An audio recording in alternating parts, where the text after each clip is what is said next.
Okay, hello. Hello. Excited to be back. I'm excited to have you come anytime, all the time.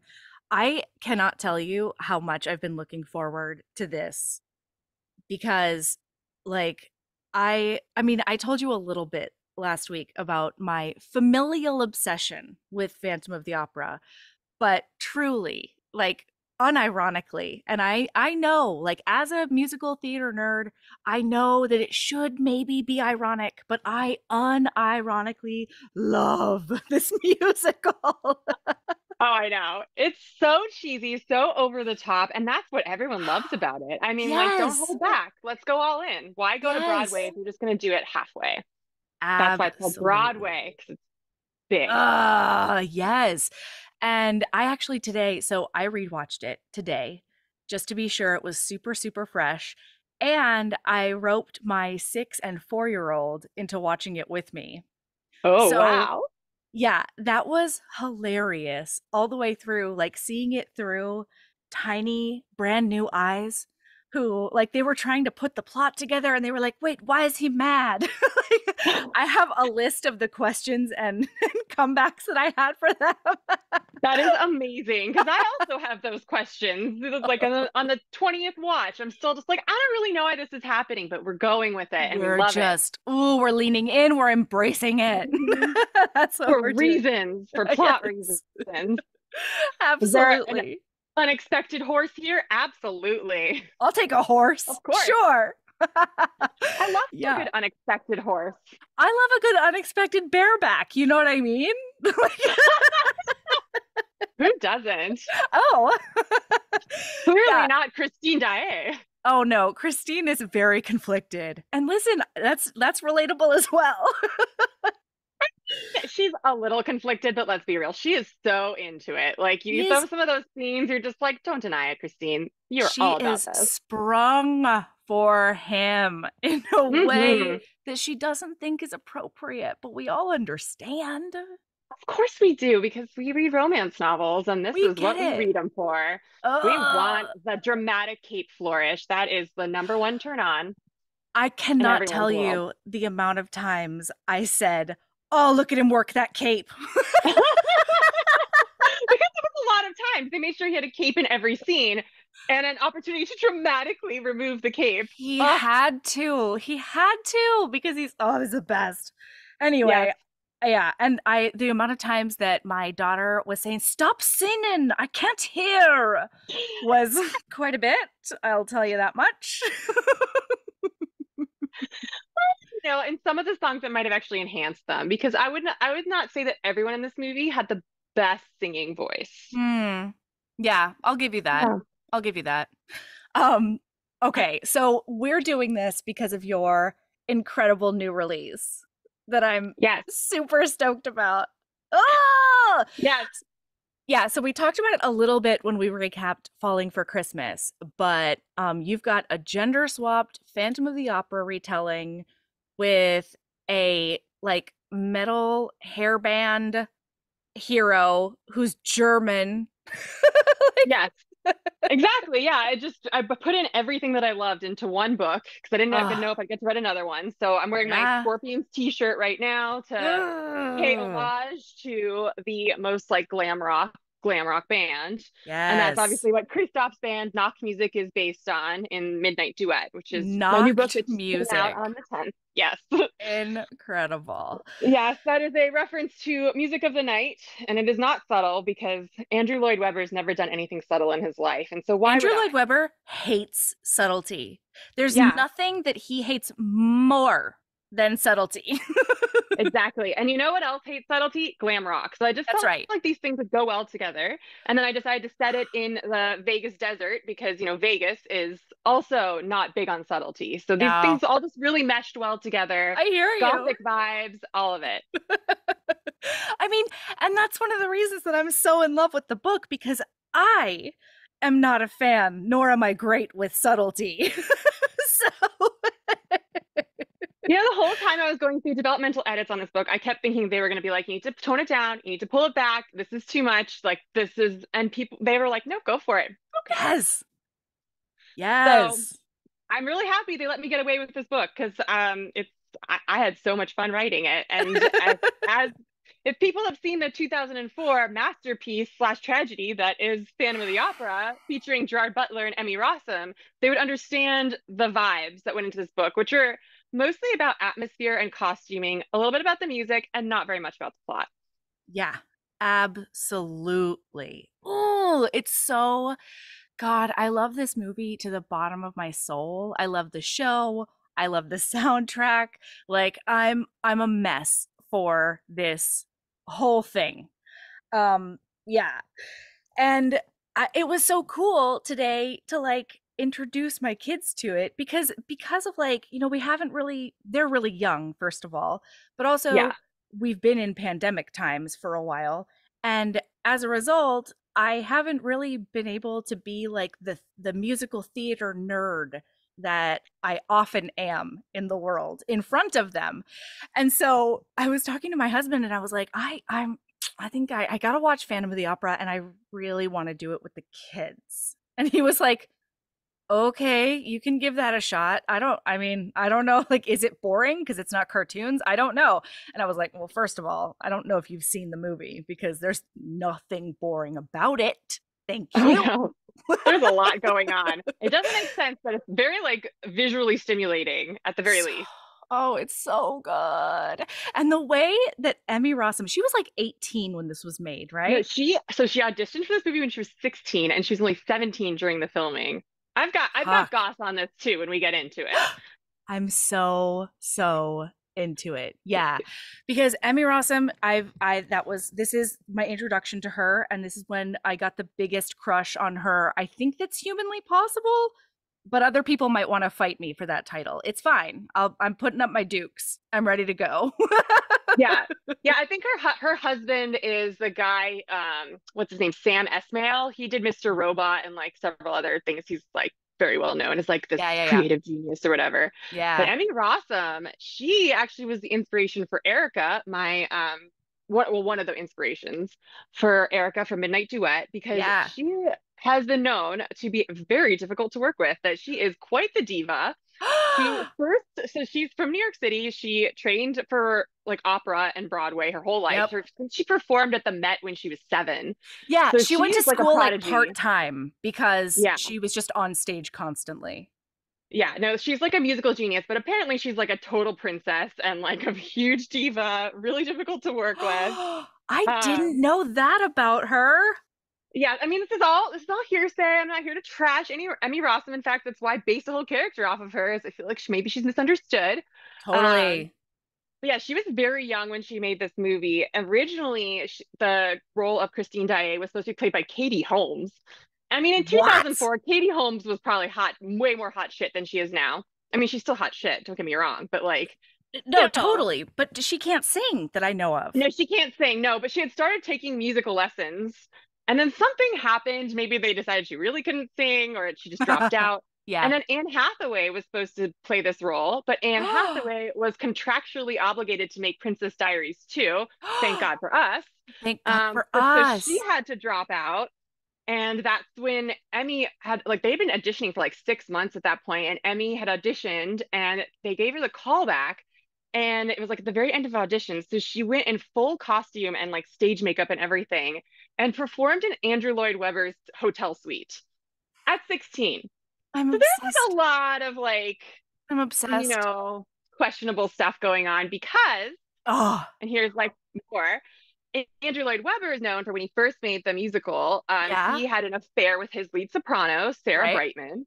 Uh-huh. And just like the Phantom seduced his soprano, and like they had this whole thing.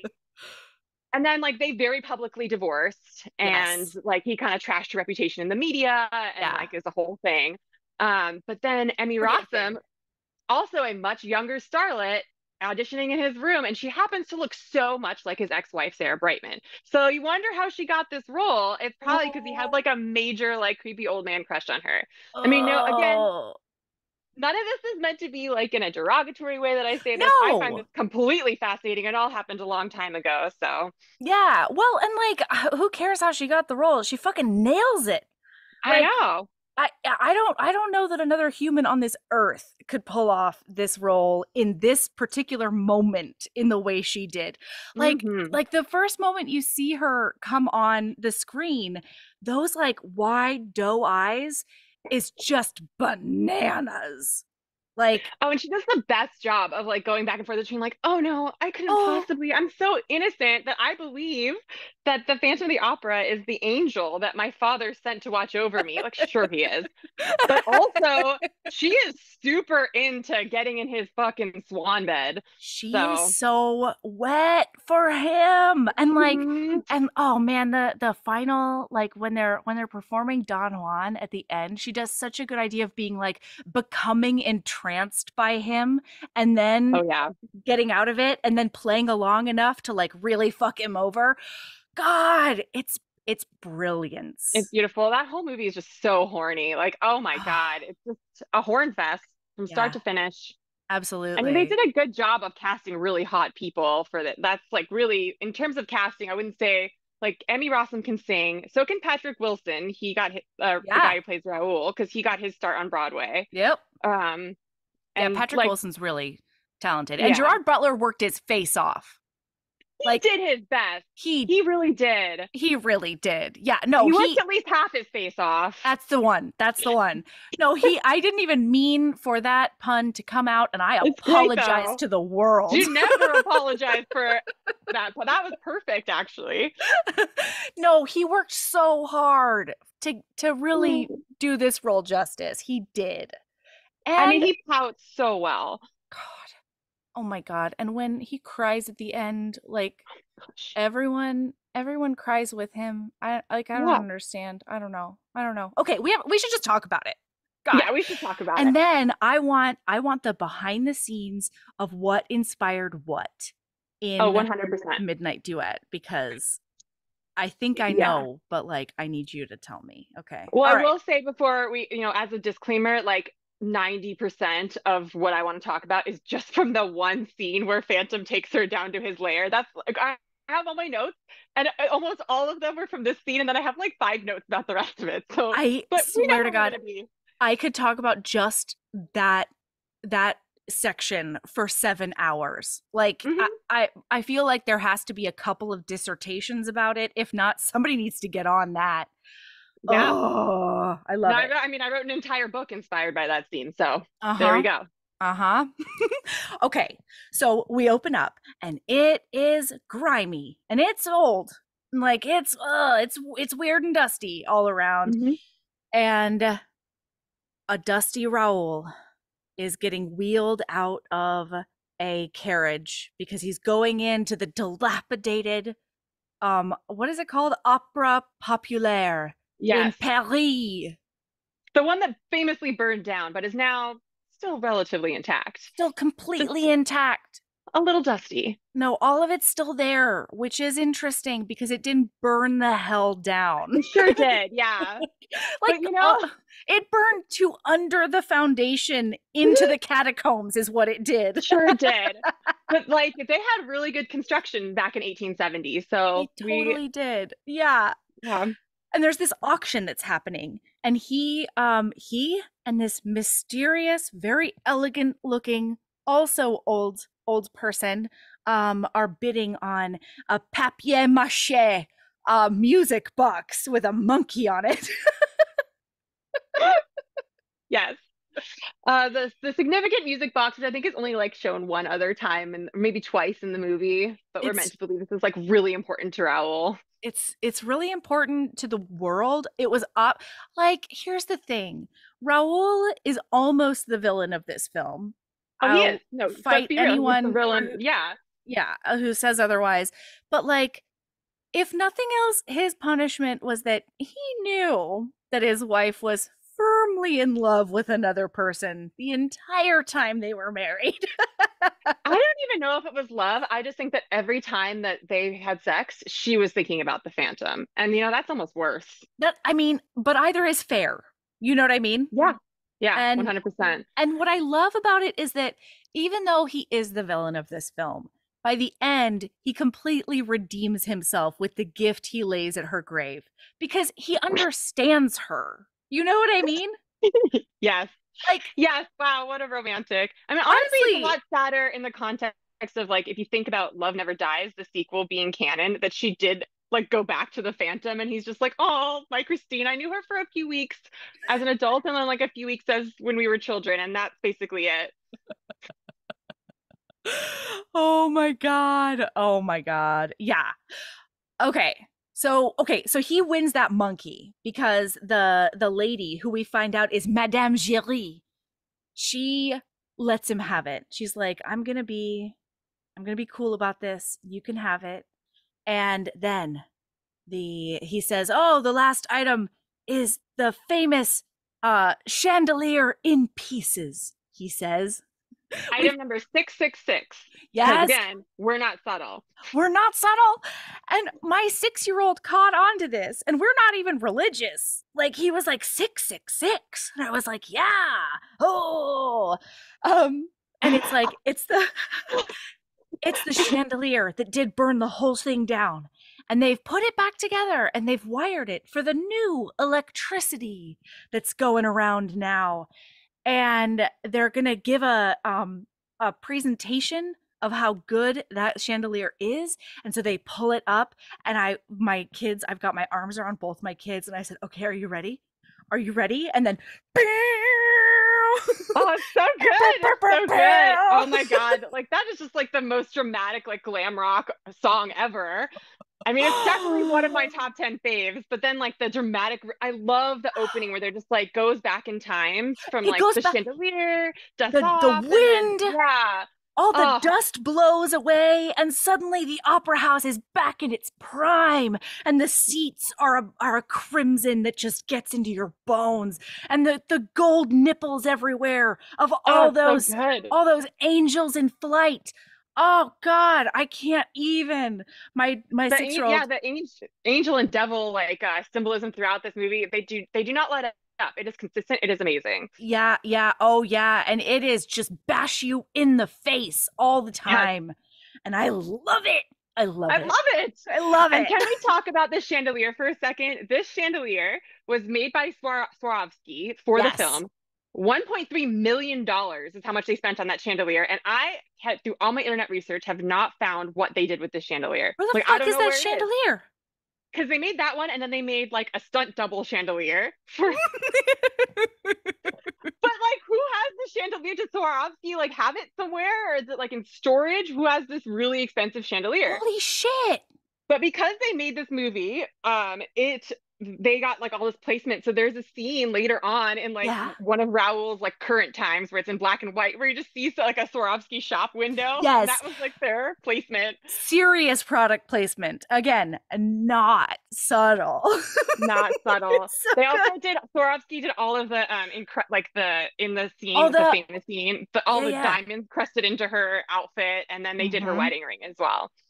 Interesting. I love that. Oh my Yes. God.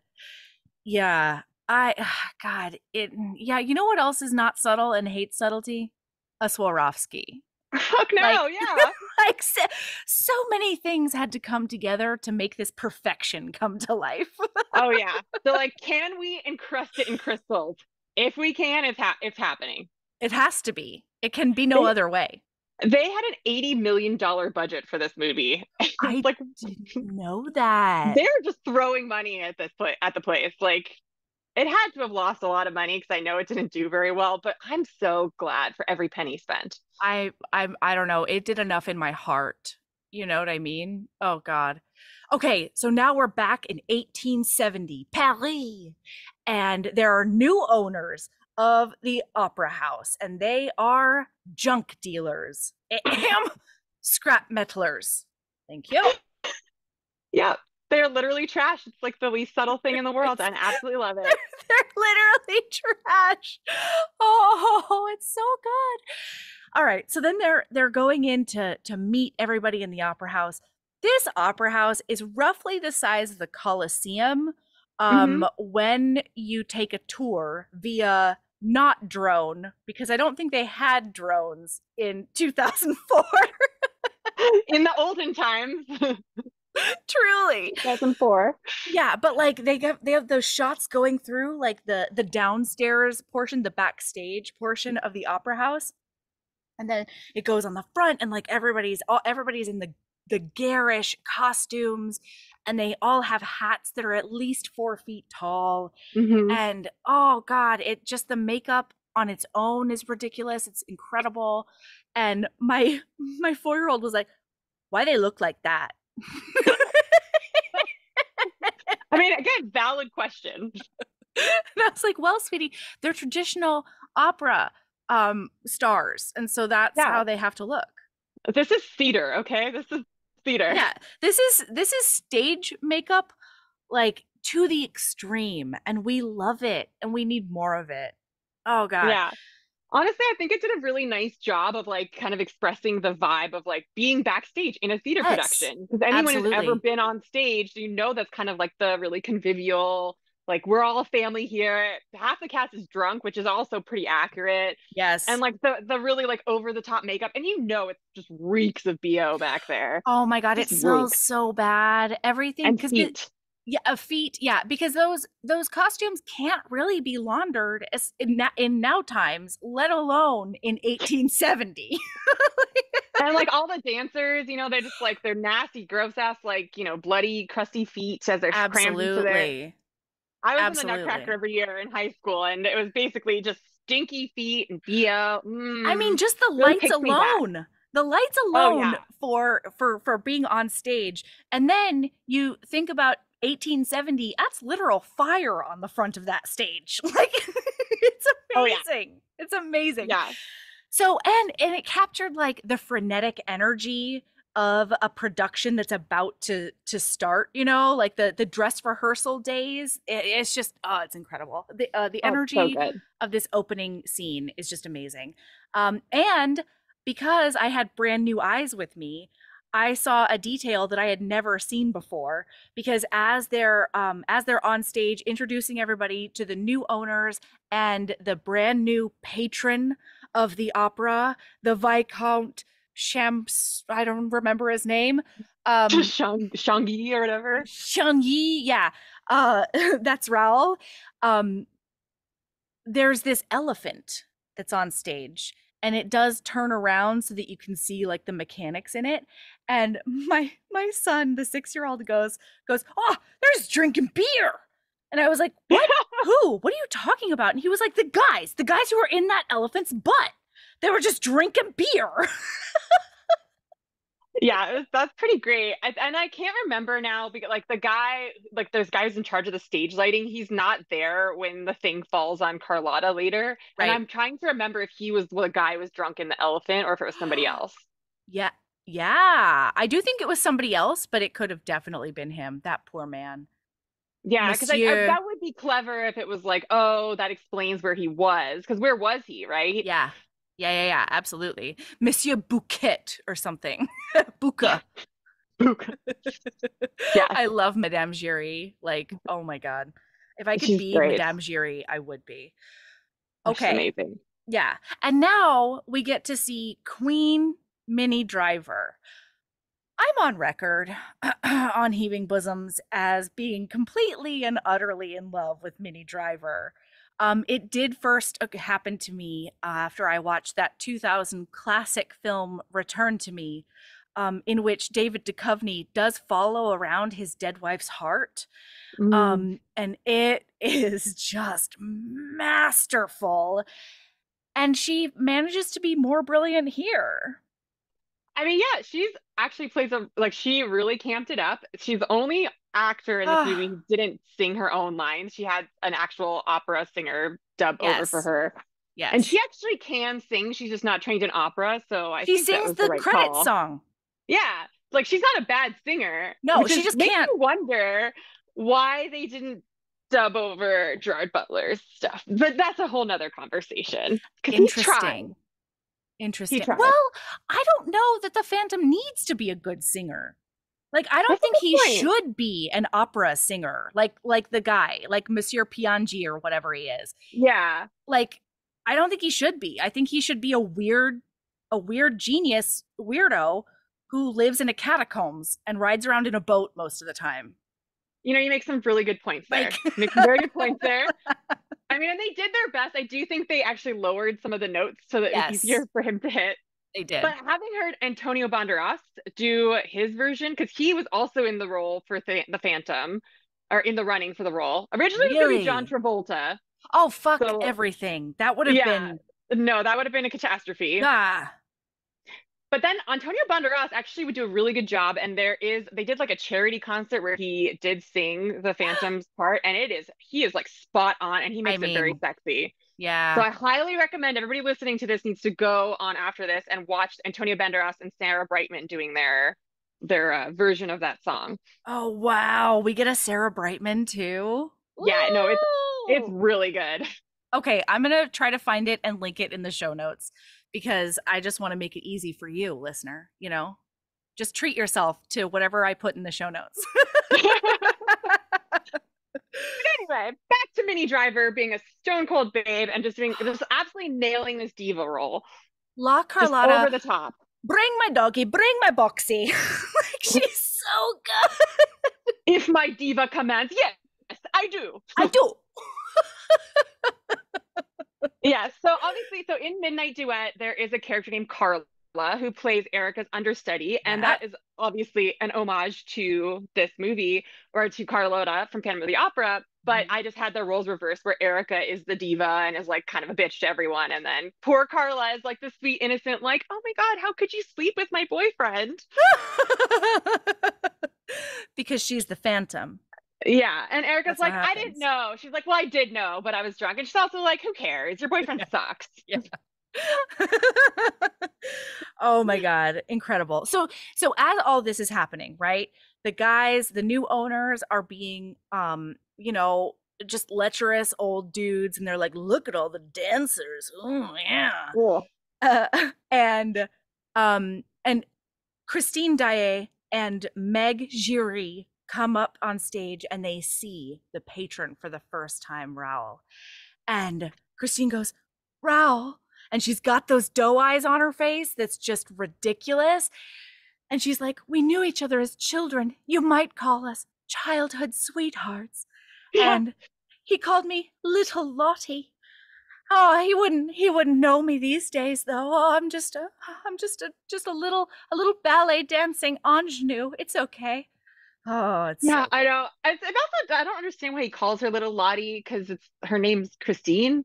Right. Doesn't make that much sense. And she's like, yes. And like the way she tells the story, she's like, the house by the sea. And there's like not a lot of information. There's one, I looked this up and there's one backstory, like one remake where they explain that she and her father were servants in Raoul's house. But then I don't think that's the Oh, backstory they used for this movie because later in the movie, when she's talking with Meg and explaining, she's like, or with Raoul, she's like, oh yeah. yeah, we used to read each other's stories in the attic while my father played us violin. Right. Well, Weird. not to mention that that mausoleum was not a servant's grave, for sure. No, no. So it's still I don't think it's really clear why, and maybe this is clear in the book, which I actually haven't read the original book, why she and Raoul even grew up together, or why they're Yeah. friends. So Yeah. Yeah. again, we don't need to know. No, we absolutely don't. Oh, it's so good. So Carlotta throws a fit because they're spending more time looking at the dancers' asses than they are paying respect to her brilliance. And she throws a fit and she leaves because after they like get her back on side, there is a tragic accident at the hands of some mysterious black leather gloves. Hmm. Love those black leather gloves. Oh, those gloves are a lot. They're so good. I know, yeah. It's like, new fetish unlocked. I still have yet to work black leather gloves into a scene, but I'm gonna make a note actually that reminds Yeah, me. no worries. Control save that one, right? Black leather gloves. It's good stuff. It That'll truly be is. another bonus scene. Yes. So he makes the black leather gloves the ghost of the opera, makes this thing fall on her, and boy does she not at all almost die, but you wouldn't know that by her reaction. So she bring my boxy, bring my doggy, she leaves. I'm really leaving this time. Oh, she's gone, Minnie Driver. Oh, I love to watch you walk away. And now they're like, we're fucked, we've got a full house, we don't have anybody to sing. And Madame Giry goes, Christine Daae can sing it. And I was like, oh, Madame Giry. Like, I love both Madame Giry and Meg because I think it would be really easy to make Meg like a really jealous, loving sort of, sisterly role, and both of them are just like, no, you're actually part of our family, we want the best for you no matter what it means to everyone else. And it's lovely. And so she has to sing the aria, Christine has to sing the aria in front of everyone, and they're like, don't be nervous, you can do it. Madame Giry says she's had a really good teacher, and they're like, who is this famous teacher? And she goes, I don't know his name, sir. I mean, I just love that Madame Jury is like really, she's got the Phantoms back. Like she's 100% Team Phantom. She is just like, look, I found you this hot lady. She can sing. Absolutely. She can make her your protege. I don't know why she didn't offer her own daughter, but maybe she just sensed that Meg didn't have the talent and was like, Meg, you're really best as like a supporting character. And Yeah. I think that's really good that she recognized that, No, I set do her daughter up too. for success. I mean, I think there has to be a component to where like somebody found this sexy lady for him when she was around 9. That should probably be This was 1870. It was done back correct. then. Correct. Yeah. And they never met or like anything. Like she thought he was an angel the whole time. Props. It's Yeah. fine. It's fine. So she nails this aria, and in the middle of the song, it goes from like behind the scenes, we're just players in this opera house, to it's her first time on stage, and this bitch is covered in Swarovski crystals. Covered. And that is a replica gown of this like Austrian queen or something, like the letter, because Andrew Lloyd Webber collects paintings from that era. Of And so course it's he like this does. replica of this painting's gown from this Austrian queen. Oh my god. And It's like just the like, Phantom designed it, we find out later. He designed it with his dollhouse. Listen, he has a method and he really works it. yeah, I mean, honestly, like this man is born to be like a theater director. Like that is his Truly. passion. And he's Yeah. good at it. Like it was a fantastic design. It works really well. I don't know how it plays into the role of Hannibal, which is an opera that doesn't actually exist, but Yeah. somehow it went from like Carlotta's like over the top, somewhat thematic, like pseudo Roman costume to this like Uh-huh. all white Austrian ball gown. But don't worry about it. All white angel ball gown, angel Austrian ball gown. That's why it Exactly. works, because she Yes. is an angel and she was trained by the angel of music, everyone. Oh my God. So when she's on stage, Raoul, who is sitting in the Phantom's box, I will have everyone know, So fucking rude.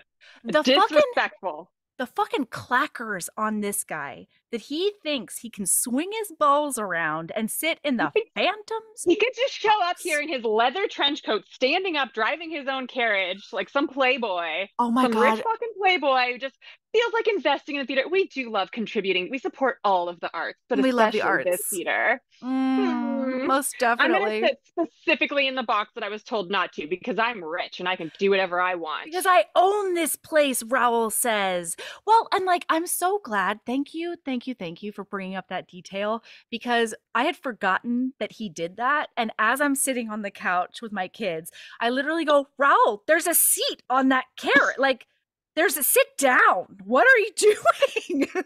It's literally like some guy pulling up in a Corvette and you're like standing up in your Corvette. Like, what the Truly, fuck are you doing? truly. Get out of that curricle sunroof, Raoul. Okay? Get out Yes. of there. Yeah. But 1870 equivalent. Yeah, exactly. So he's like, can it be? Can it be Christine? And it goes down, and she's in her dressing room because they did completely redo Carlotta's dressing room, and they got rid of all of her garish paintings. We find out later on, I had never noticed this before either, but in Carlotta's dressing room, the painting of her is a painting of her holding a Andrew man's Lloyd Webber. head. Yes, it's Andrew Oh, Lloyd Webber's head. is it really? Yes, yes. There's so many layers to this. And Holy shit. actually, in one of the last scenes that we get to see of the dressing room, we do see behind a screen there is like another like a little like marquee of Carlotta that got like covered up by the screen. Like they like very hastily Oh just like yeah. tried to do it. Yeah. So actually, I think in terms of set design, there were a lot of like really nuanced things that the set designers did. Like Oh yeah. yeah, Oh there's yeah. another one that comes up later where we're in the Phantom's area, like cave, and you see that he has all these Greek statue heads, but they all have Phantom They, masks they all on. have masks on them. Yo. Cute. Yo. I love him. I love him so much. So good.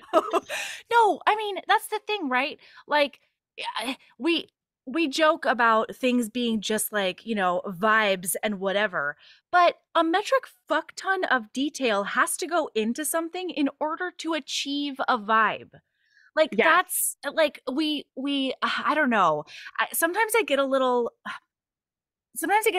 annoyed about this because I think that especially like women and a lot of romance writers in particular do this, and it almost sounds like they're discounting all of the work they put in to like write a book or do whatever. But like to make a vibe, you have to work really fucking hard at it and then make it look seamless and easy. And like, Yeah. It's all about the so detail, and you have to like be consistent in your motif, or it just doesn't feel it like the vibe breaks, if that exact metaphor absolutely. works. Yeah. Yeah, you have that like that How I Met Your Mother glass shatter moment, and then it's over. Vibe gone. Yeah. Yeah. Okay, so Definitely. so Raul comes into her dressing room and he's like, "Oh my gosh, little Lottie," and they start doing this weird, creepy ass story at each other. He's like, "Little Lottie did love petting her lamb." I don't know what he says. Do you know what he says? Oh, yeah. It's something like, oh no, I don't even remember. Is that when he's like, oh yeah, the violin, blah blah blah, or Yeah, they're we talking started about playing the violin. they're like recapping their childhood for us so that we can understand where the connection really lies. But Picnics then in the attic, reading to each other, dark stories of the North. Like it's just really, I'm like, is this 7-year-old material? it's so It's like a good. little too horny for Oh, how old you right? guys ostensibly were. Yeah, absolutely. Yeah. I mean, but also fine. That's fine with me. It works. Yeah, it works. But Nailed then it. this is how we know Raoul is the villain, is he's like, hey, we're going to dinner, bitch. And she's like, I can't, Can't. like my teacher's this angel is really strict. And Like, he's you know like, how angels are, right? You've got And a he's like, you've we're got a going. woman mouth on you, and you need to shut your woman mouth, and Yeah, I'll have the carriage waiting for you. yeah, yeah. He's like, Ugh. go change. And I'm just like, oh, you little cute little shit shyster. Yeah, yeah, Ew. and like that is also consistent. Love him. Hmm. Love Raul, but like, wow, that's super consistent. Probably Yeah. until she died. Anyway, so all right. So then Angel of Music happens. That song is Mhm. next. Think of Me was just now.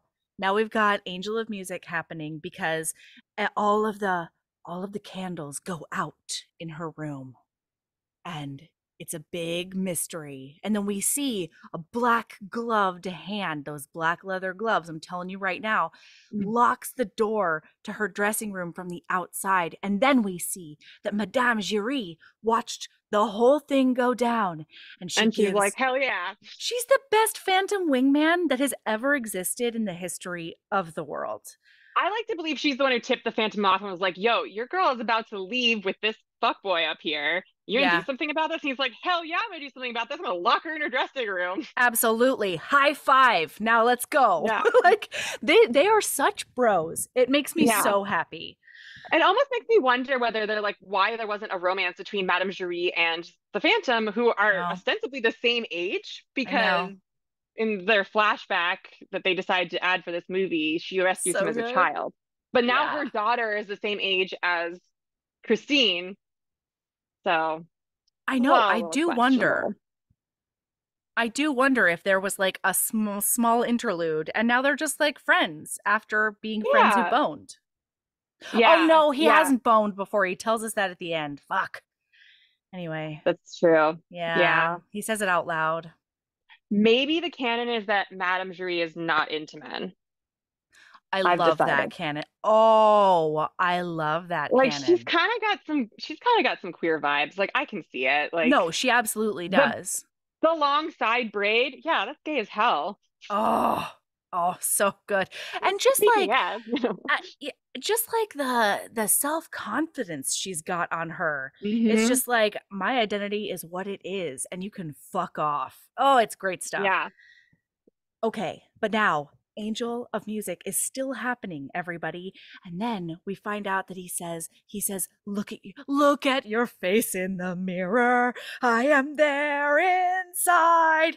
And then we get like this dream sequence happening almost So because she's good. looking mesmerized by him. Yes. And the thing is, like, this isn't actually a dream sequence because she really No. does disappear. So this is really happening. He's using magic, although I think in the book it's like, oh, well, he actually has all these stage tricks and like Yes. engineering skills. So it's Yeah. not really magic. But in the movie, they make you believe it's magic. Well, I mean, but Madame Giry says that he's a genius engineer, he's a genius designer, he's a genius magician. Like it is magic, but it's stage magic. You know what I mean? Right, right. I mean, the But one he's just question, so though, fucking good at it. He's got a competence boner a mile long, and so oh, you I know you know. think it's real magic. He's using technology from like 2004, back That's in what I'm 1870. saying. That's how good he is. Yeah. But yeah, this Oh my scene, god. that's when we launch into like the Phantom of the Opera, Oh the my song that we're known god. for. So good. No, no. Okay, I have to tell you a quick story about this because Yeah, this was made in 2004. I thought it came out in like 2005 or something, or like, right in there. yeah. I was either a junior or a senior in high school, and I decided to like go with a bunch of people to go see this movie in theater. Okay, so I went with a person who is still one of the nicest, kindest, sweetest humans that has ever graced the face of the planet. Her name is Vicki Lawrence, and a bunch of her like church friends. So there was Vicki, my friend, and then a bunch of people she knew but I didn't know. And so we're in there and we're sitting, like a bunch of people are sitting a few seats away from me. And then the no, no, no, no, no happens. And just like those chords are coming on and the fucking, Good. the goddamn organ music and just, and one of these bitches starts giggling as if this is hilarious. And How like, dare? don't get me wrong, there's a lot about this movie that's hilarious. But that in particular, like I almost fought a girl because Yeah, she was yeah. No, making she was. fun I of would be like burying her outside the theater. I'd be like, "How dare you? This is iconic. This is legendary. This is so extra. It's awesome." this is fucking sacred, okay? Yeah. Like, I This almost is the fought a most girl. badass thing that's ever happened on Broadway, ever, bar none. Honestly. And she was just like, oh my God, it's so 80s. And I was like, I don't even know if Hell that's yeah, it is. that's one of the things that makes it amazing. Oh That's my God. exact. It's a compliment. Like, and Vicky wouldn't have even been able to hold me back because she was such a sweet, like, angel of a human that she wouldn't even know what had come over me, you know? Yeah, she was your angel of music. Well, yeah, basically. Yeah, she's the ingenue, but like that doesn't get tempted by the phantom. You know what I mean? Yeah, it's Did true. get tempted by Jesus, though. Very Jesus. Anyway, Yeah. so I did almost come to fisticuffs in a movie theater when I was around 17 over this movie, and I regret nothing. Yeah, no, that's actually very valid. Before we do get deep into the mirrors and the fog and everything, Oh I did God. want to highlight one of my favorite lines in this movie is when the Phantom is like talking smack about Raoul, and he's Yeah. like, "You insolent boy, you the slave of fashion." The slave of fashion. This coming from the guy with like 20 capes in his closet and nothing else. Sir. Calling her, yeah. But it's kind of true because Raoul really does dress like a total twat. Like, it's again, the leather trench coat does come back later, and it is so obnoxious. He I looks like know. he looks like a guy who just like finished backpacking around Europe and picked up a little bit, a few things here and there from Oh like his yeah, travels in Italy. I just picked this up in Prague. It's fine. It's no Yeah, big deal. I also got a it's still taste for fashion coffee there. there. Shut the Yeah, fuck up, Raoul. and cigarettes. Like, and he Oh like my thinks he's God. so hot. He's got his fucking like hair flipped like he's a desperate housewife. Yes, he does. And he's got that deep side part. And you Yeah. I like mean, and Patrick Wilson is hot. And like hot. there in a way, like I would still fuck him in this movie. But Definitely. like kind of in like a I disrespect you kind of fucking way, or like I'm gonna Yeah. teach you a lesson Yeah. and you need to take off that trench coat. Yeah. I will absolutely sit on your face, Raoul. Yeah. Yeah. Yeah. And then smother you Maybe with a my tiny thigh. bit. Tiny bit. A little bit of a smothering. And then, Yeah. we'll get to other stuff. It's fine. Yeah. This Oh my insolent God. boy needs to be taught a lesson. Oh, this slave basking in my glory. Yeah. Ah! So good. Oh my God. Okay, Oh, and now because my 4-year-old she's trying to figure out love and she's really gotten into princesses. She's trying to figure out all the big things in life right now. She's trying to figure yeah. out love, death, and fashion. That's really where all of her mind That is a space goes lifelong lately. journey that I think we're all still going through. Absolutely. Yes, it's an evolution that never stops. Yeah. But right now, she I think I've talked about this in the podcast, but like at one point she asked me if dad was my true love and I and I paused and then Michael goes, "No." Like and and like I agree with this. Like we have agreed. It was my idea to be like we're not giving them fairy tales about all this bullshit. We're going to be real with them from day one. Like it's a, you choose to love someone and stick with it or whatever, you know what I Mhm. mean? But I got so fucking mad at him when he had the audacity to say out loud that I wasn't his true love. Valid. That is like, wow. That's horrible. Man, No, you gotta sell it. You gotta sell it. There's certain moments where you just have to say the thing. It's like, would you it's love so me if I was funny. still a worm? Yes.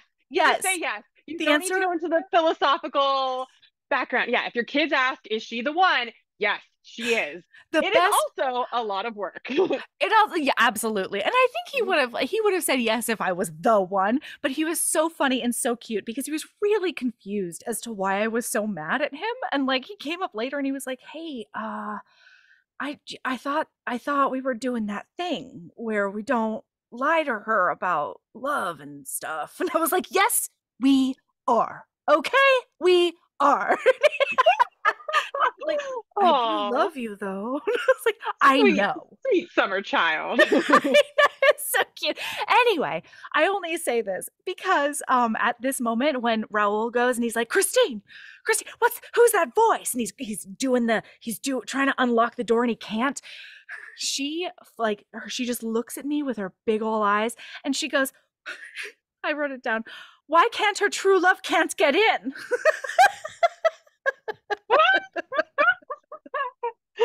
Hmm. Like, oh And I was no, like, her true love can get in. He's coming in through the mirror. yeah, well, yeah, because his romantic rival did lock that door, and we love it. We're Yeah. here for it. Why can't her true love can't get in? It made me so happy. Okay, so now we're in the iconic song, and we're finding out that there is another Colosseum below the opera. And there's tunnels and there are Yeah. 17 stories of spiral stone staircases. Yes. But there's She is like only literally descending into hell. So it's like a yes. Persephone and Hades like allegory here. Yes. And they actually did use, so the scene where she's going down with the candelabras, that was a reference to Beauty and the Beast, which is also Yes. referenced again in with the swan bed, because in the Yes. 1946 Beauty La Belle et la Bête, they have the same swan bed that was like popularized by Mae West. But yeah, Uh, so Andrew Lloyd Webber, like on is like it's canon that he loves Beauty and the Beast. This is like definitely very inspired by it. yes. And so that Listen, scene was an homage to Beauty and the Beast. But yeah. then I used that scene in Midnight Duet, where Erica is actually leading Kristoff and the band down this hallway, and he like runs into one of the sconces. Yes. So, and then there's like in the movie, there's these, they cut to like two rats for some reason later when Meg is coming down the hallway. And Uh-huh. the two rats inspired John and Javert, who are Erica's rats in the book. I So love it's just like it's like not even there wasn't any other further meaning to it. I was just like, oh, there's some rats here. I'm gonna put those in my I book. love yeah, I love a rat. Oh my god. I love an unexpected pet. It makes me so Yeah. happy. Well, and then the rats are like a metaphor because they have a bad reputation, but once you get Yeah. to know them, you realize they're like very loving social And creatures, really smart. which is how Erica sees herself. Like she finds like kinship with the rat because she also has a bad reputation, but misunderstood. Absolutely misunderstood. It just needs a good dickin'. You know what I Yeah. mean? Good But glam rock I dick retconned down. all of that. It was really just inspired by seeing these rats in the hallway. I love it. Oh my god. So And then, as okay, so other thing is like, oh, sorry, as no, she's no, going please. down to like each level, I Yeah. do want to note that each time something about her costume gets sluttier. So she like the first level, she loses the overcoat, like the Uh-huh. bathrobe.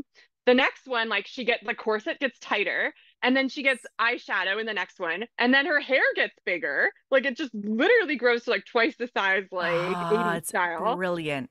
And then the Swarovski crystals come out, the thigh high slit in the skirt. And by the That time, slit. yes, with Oh the my with god. the Swarovski encrusted stockings, the thigh high stockings. And then like by the time she's in the boat, she is just like fully disrobed. And she also has an extra cape now hanging off the back that wasn't there Yes. before. Yes. So it was just great how it was like each one just a little bit sluttier. And oh my god, and her boobs are out. It is so good. Okay, so when they get to the point where that they get in a boat, I okay, and so I mean, similar to how I do on the podcast, a lot of times I just shout things out when I watch things and nothing can stop me. Wild horses couldn't. And my husband's always like, we should be filming this and like we should be putting this on like reaction videos or whatever. And I was like, I don't know how to do that. It doesn't matter. Um, and as this is happening, I said, oh, we're going from horse to boat, kids. And then there's a beat, and then I said, he's doing a gondola on her. Oh And man. Michael just snorts from the other room and he goes, what's doing a gondola on her? And then he pauses and he goes, do you want me to do a gondola on you later? Yeah. And I was Yeah, like, 100%. Who yeah, I doesn't want go, to have a gondola done on them? I said, maybe. And he goes, oh boy, you better Google that and maybe stretch before. The gondola that has a gold skull imprinted on the front, because that's like his calling card. So he's got like the skull that seals all the wax notes that he Yep. sends to everyone, and The then like the skull same hilt skull. of his sword. Hmm. Yeah, see, that's what we're talking about with motif, is like Yes. they didn't just like randomly throw gothic things together. They were like, his symbols are the skull and a swan. I Because know. the swan is also represented in like the candelabras and like Yep. also on the boat a little bit. There's the wings. Absolutely. Uh, Yeah. and also that horse is not in the stage production. It is only in the No. book. That horse is named Caesar, and I think everybody should know about Caesar, whose only role in this movie is to walk Christine from the ramp down to the boat. But he's Yes. been tied up there this whole time, waiting to serve this one purpose. Oh, Caesar, you did well. You Did. you executed your duties with perfection. And unlike Balthazar in the Christmas movie, That's I right. do believe that the Phantom feeds Caesar. Oh, that horse is so well fed. That coat was Yeah. glistening because he was getting every nutrient he needed. I believe it's like a Witcher situation where like he doesn't have anyone else to talk to, and so he and Caesar are like best friends Oh, I love in that. my head canon. Yes, I love that. Oh my god. Yeah, and so as Music of the Night is happening, because we transition to Music of the Night, and so I'm trying to explain to the kids. I was like, see how she's in all white and he's in all black? I was like, I said, this is what we call the Hades and Persephone trope. And Yeah. then from the kitchen, my husband shouts, like Bowser and Peach. I was like, Yeah, yeah, kind of. I mean, later she wears that like pink dress that is very Princess Peach. yeah, like Bowser and Mm. Peach. Oh my God, he's so sexy. I don't even know. What Oh a God, nerd. yeah. All right, now again, another kink unlocked. I'm so excited. We're discovering so many on this show. That's Um, what I'm here for. yeah, but yeah, no, she is so into this the whole time. Like, Music of the Night is like canon, the seduction song. Like, this is like, Yes. I mean, the lines are so not like subtle, where he's just like, give in to the music of the night. Oh Oh, yeah. and I had so many more notes too on like the decor. There is like he does a dramatic cloak removal for the first time here. Oh, that Um, flourish. Oh my God. yes. And this is where I mentioned this earlier, but he was cast specifically because of his role in Dracula 2000. They're like, yeah, we know we can't sing, but Joel Schumacher saw him in Dracula 2000 and was like, that is the vibe that I want for the Phantom. And I feel like in this scene, he is really giving Dracula Oh 2000 yeah. energy. Oh, I love Yeah. that. Yeah, he absolutely is. Yeah. But like this part where he's like, let your darker side in, give in to the Yeah. music of the night. That was kind of like the whole vibe between before, like with Midnight Duet that I was going for. That energy of just like Christine or Erica, the Yeah. Phantom, trying Yeah, to yeah. seduce Kristoff and be like, yeah, just give in, be bad, like have a good Ooh, time with it. come be bad with So me. yeah, Yeah. yes. Oh. And the Alexander Byrne who did the costumes also did the costumes for Emma, but Guardians of the Galaxy and Thor, Love and Thunder. So or Oh not Love and shit. Thunder, the other ones. So Ragnarok? she yeah, so she knows how to go extra and above and beyond. Like she is really an icon. Yeah. Absolutely. No, I mean, shit, she nails it every time. Yes. Yes. So those are my notes. I was like, I have so much to say about this. But I yes, love the it. seduction scene, she is so into it. Like she from up until the point where she sees the creepy wax statue of herself, she is just like lips parted, lip gloss on Oh 100, like yeah. plumping lip gloss. So she's just like, oh my gosh, like the heavy chest breathing with the Oh, bosom, absolutely. the Oh heaving yeah. bosom, if you will, Her tatas are out and proud.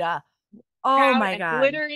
glittering, but beneath the light of all those candelabras and Swarovskis, like, Like, yeah. I get chills just thinking about it. Oh Yeah, my like God. she's not even hesitating. She's not even like, I don't know if I should. She's just 100% down DTF.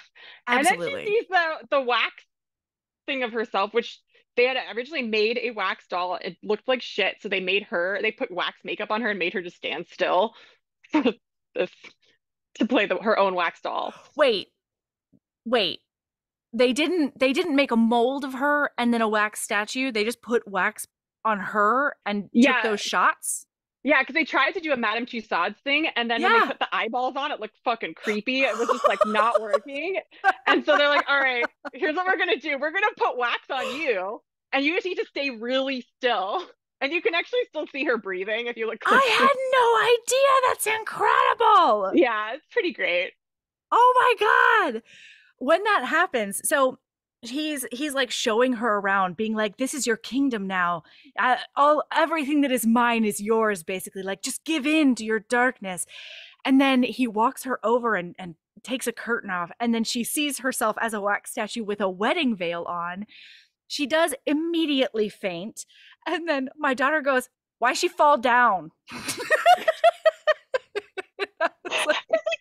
Sweetie, he crossed the line. He was just creepy enough that she was turned on, and then this got a little too creepy. That's exactly what I said. Basically, I was like, well, he did just pull out a wax figure of her, and Yeah. that's crossing a line. We found the line. Everything else up until this point, okay. But the last, and then that is weird. It is weird. It's not really explained why he does that when he obviously has Caesar for company and Madame Jury as his other friend. So like, why? Absolutely. Absolutely. I mean, honestly, the Phantom is like the queen of manifestation, really. True. Like all he does is manifest down in his catacombs. And so Mm. part of that is putting a bitch in a wedding veil and being like, it's gonna happen. She's gonna ask Right? my D someday. Exactly. Yeah. Like And in the sequel, I mean, she does, she right? super But does. just happens to be in Coney Island instead Oh of my god. Paris. Will So, you please come on Patreon and recap the sequel with me? oh yeah, I actually have not seen the sequel. I I haven't haven't been able to bring either. myself I to watch haven't it, either. but I know I need to. I know I need to put myself through it. I Apparently, haven't some of allowed the songs are myself. actually bangers. Yeah, that's true. That's true. I haven't allowed myself to know that the sequel exists. Like, you know what I mean? Like I've just put that wall up and I was like, it just didn't happen. But the only person I think I would A, break that rule for, and B, want to experience that with is you. Yeah. So if you No, I will think do I me can that do it. honor. No, I think I can spin it. I can spin it. We can find the Swarovski crystals in the catacombs of this Yeah, movie. we will. We absolutely will. Or, you know, the the wooden roller coasters of Coney Island. Oh my God, like even compared to when this was written, Coney Island has gotten like even grimier It and it's like has. even less of a sexy destination for. No, you know what? The only thing Coney Island is good for is the annual mermaid parade. Oh, that's Um, incredible. and that's it. That's all. There you go. Congratulations, mermaid parade. You did it. Yeah. Okay, so she faints and he puts her in that iconic swan bed. Yes. And then he does do a sweet little tuck in on her. He does pull that lever and the black gauze comes down around it. Because He's shrouding her in black lace. he has an automatic curtain that goes down on his swan bed. And I'm obsessed with it. I mean, theoretically he's using the same stage tech that he would use to like lower and raise the curtains Yeah. in Yeah. the theater, you know, just taking it to the Absolutely. next level. No, Yeah. he's a fucking genius and he's not going to waste that on other people. Like, No, he's definitely I going don't to even use it think for he himself sleeps in too. that bed. I think he has saved that bed for her. Yeah, no, actually, yes. I think that's Yeah. true. Yeah. Like, I think he's been having wet dreams about sleeping in it with her for the first time. Yeah. But like he's such a gentleman. He just kind of is like, you know what? You're unconscious. You're unconscious right now, lady. Like, why don't you I'll have a little wait. napsies? Yeah. I'm just gonna be at my organ, chilling, Yep. waiting for you to Composing wake some up. angsty songs as one does. Yes, absolutely. Is this when little Jury finds the tunnel and Madame Jury is like, get out of there. This is not for you. Well, and that's why I questioned whether or not there was magic, because like the tunnel is all lit and has like the moving candelabras, but when she goes down it, there's like all the cobwebs. So I'm like, is that magic that made? But no, I guess they were just all mechanical. Yeah, I mean, I think the thing is, right, is that I have never been able to decide whether it's all mechanical or if, because he has been grooming her from afar since she was 9, like if all of that charming stuff is really in Christine's head because she's been working herself up to like meet the angel for the first time and we're just seeing it from her perspective. Because like in the mirror part of Angel of Music, she is like she's still singing, but when you watch her walk to the mirror in slow motion, it's just her face like mesmerized by him. Oh, yeah. And So I there think might be a little bit of like delusion going on. yeah, Like, absolutely, because or she's like, so taken by him. yeah, maybe Or a that combo.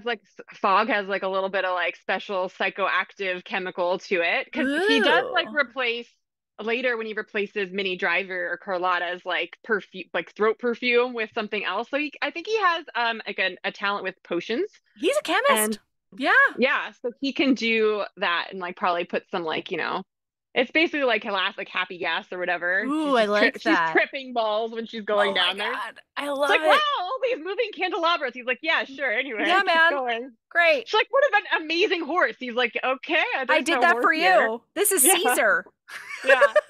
But I do like, so in the very, like in the opening scene where they're like, oh, this is the mystery of the Phantom of the Opera that's never fully explained.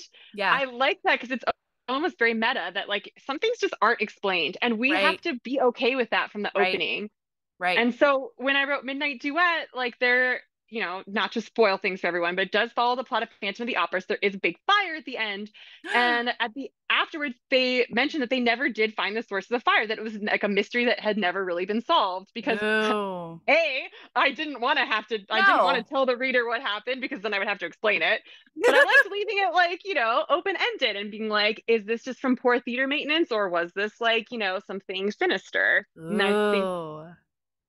I think Phantom of the Opera can be interpreted in a lot of ways too. Like, is he Yeah. magical? Is he a creep? Or is he just like a genius? We don't Is it know. all It's of however it? you want it. Yeah, however you want to read this. Yeah, absolutely. And I read it in different ways depending on my mood. Like Yeah, or how horny I am, that's also true. When was the last time I got laid? Yeah, because sometimes I'm like, you know what? Maybe I would like a guy to have a full to scale wax statue of me in his bedroom. I mean, at least he's interested. Sounds like he'll bring me coffee. Like if Yeah, he'll do that. yeah. Let's talk about devotion. Yeah, is it obsession or is it just true love, as my 4 year Yeah. old would say? That was tough though in this watching because I am fully Team Phantom, no matter how toxic he is.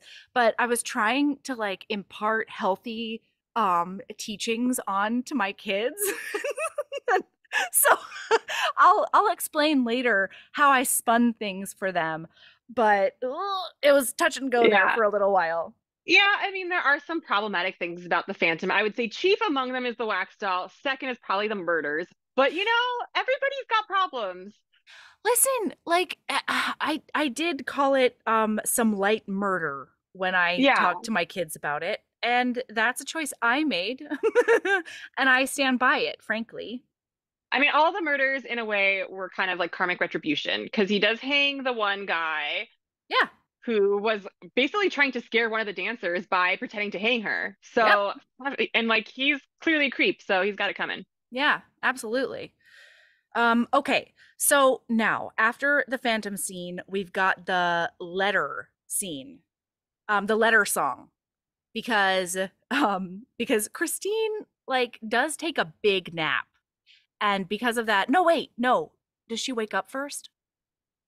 Oh Does yeah, she she wake wakes up and up. they have a fight? She like takes the mask off of him, which is like kind of a Yeah. shady move. Really should have asked for his consent before she just took off his mask. Yeah, yeah, most definitely. Most definitely. But I mean, the way that Gerard Butler plays Oh that yeah, the angst. scene. You're just like, oh, you poor baby. Oh my God. Yeah. And I don't know, like it's tough because on the one hand, yes, she absolutely should have asked for consent.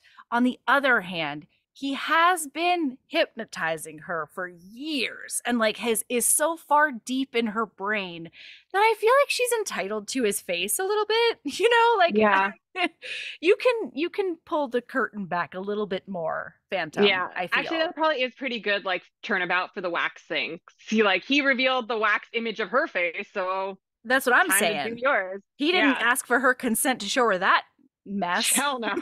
Or to make it. All right. Yeah. No, you know what? I think it's legit. I approve Christine. He did the right thing. Oh my But yeah, then God. he sends all the notes that are just like back to back, like increasingly more threatening threats. Yes, to Very all of the fancy paper. players. Yes. And we find out through the very first Junkman's part that she is missing, fully missing. Nobody knows where she is, and it's a problem.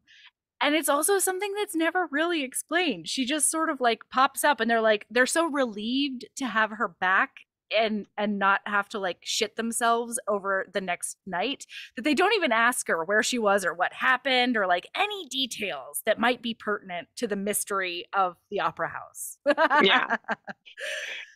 Yeah. And Raul, so it's the two guys, it's Raul, and then it's Carlotta, and they all get letters that's like, you're gonna do what I want you to do. You haven't paid me my incredibly exorbitant monthly stipend. Carlotta is going to play the silent part. Thank you. and she's gonna love it. And that's what's gonna happen. Or there's gonna be a big old disaster that occurs. So, just make your decisions. Do you want disaster or do you want to do what my genius tells you to do? And Carlotta throws a fit. And the guys are like, no, no, no, no, it's you. It's always you, been you. Yes, absolutely. And then we get one of my other favorite songs. Listen, every song is my favorite song. Like, I'm not apologizing for it. I'm going to say it every time. But Prima Donna happens. And I forgot that she makes them drink champagne out of her dirty shoes. I So forgot. extra. This is where, like, I really feel like costume design got a chance to really get its day in the sun, because this is where they counteracted all of the gothiness of like the angel demon stuff, and they just went full pink. It was just like fluorescent shade. Everything is shades of pink for Carlotta. Yes. That's their signature color. Her Oh, little Pomeranian dog. It's so good. It's amazing. it's so Beautiful. good. It's so Yeah. good. And like, I love that she and the dude are a couple. Inexplicably, the two singers are a couple. It makes me so happy. I mean, I guess Yeah. it's not inexplicable. At the very least, it's close proximity syndrome, you know? Yeah. Yeah. I mean, They sometimes probably like also two, they yeah, probably they have also a have lot like in talent common. boners for each other. Yeah, I think that's totally valid. Like, you have a lot in common. Like, and whom's Yeah. among us hasn't slept with a coworker you just spent a lot of time together? So you have a good point. Especially when you're in a work situation that has such a fucking weird schedule. Mm-hmm. Like it's Yeah, it's hard to date people who are not also theater people.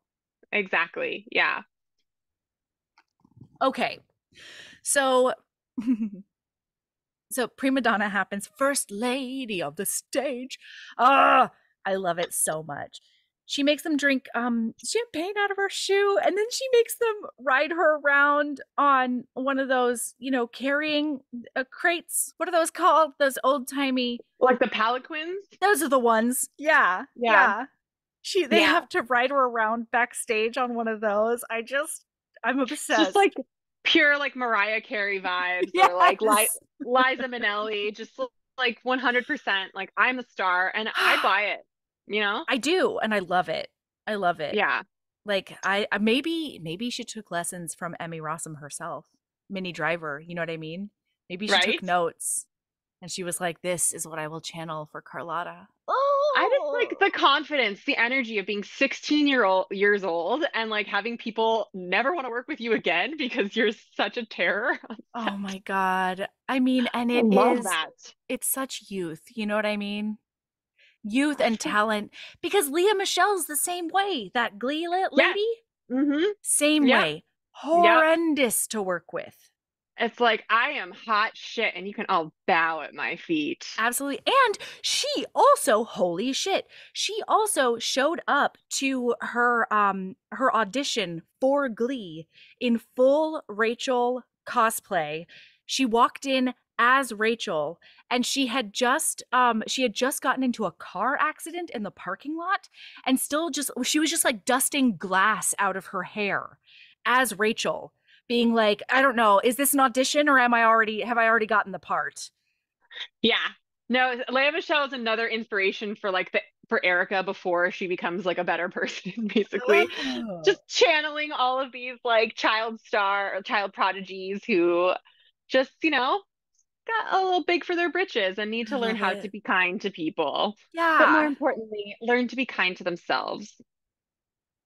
You have to love you before you Yes. can love anyone else. Because I really do believe a lot of it is just like covering up a lot of insecurity. Well, most definitely. Well, and being taught from a young age to require external validation. You know what I mean? Exactly. Yep. Like, Yeah. yeah, it's a lot. Like, it doesn't excuse their behavior. They do need to work on it, but I do think that we can always find a place in our hearts for people who are misunderstood. Most definitely. Yeah. And like don't forget all the shitty things they do though. You know what I mean? Oh yeah.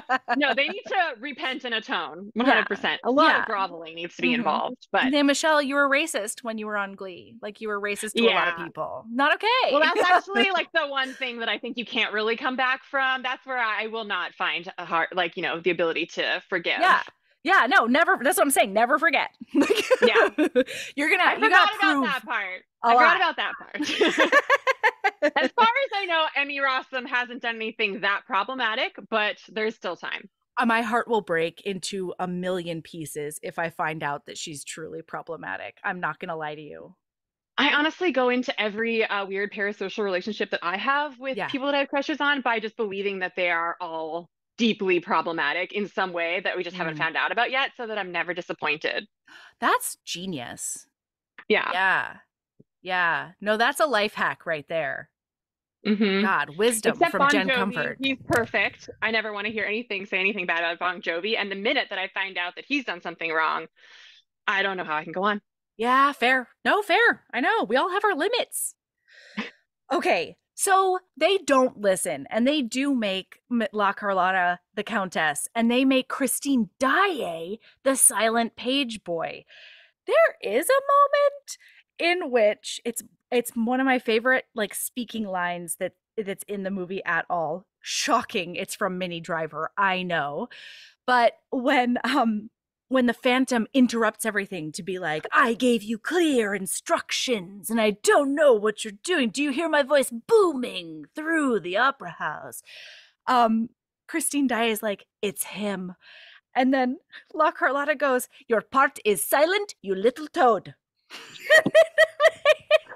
And the irony that later she starts croaking like a toad when he like Yeah. gives her that stuff is so perfect. It's so like those little details are so good. But I also want to say that Emmy Rossum looks really hot in her page boy outfit. So Yeah. Emmy Rossum can rock a gender swap pair of outfit pants. hard. Yeah. Yeah. And it's Yeah. And old I do timey too. yeah. Yeah, like her and then Meg at the end of the movie when she's wearing like the thigh like the high-waisted pants. I know we've talked about high-waisted pants before. Really think that Meg pulls it off here. I mean, Meg is so hot. Like I don't understand how someone that hot exists. Like real truly.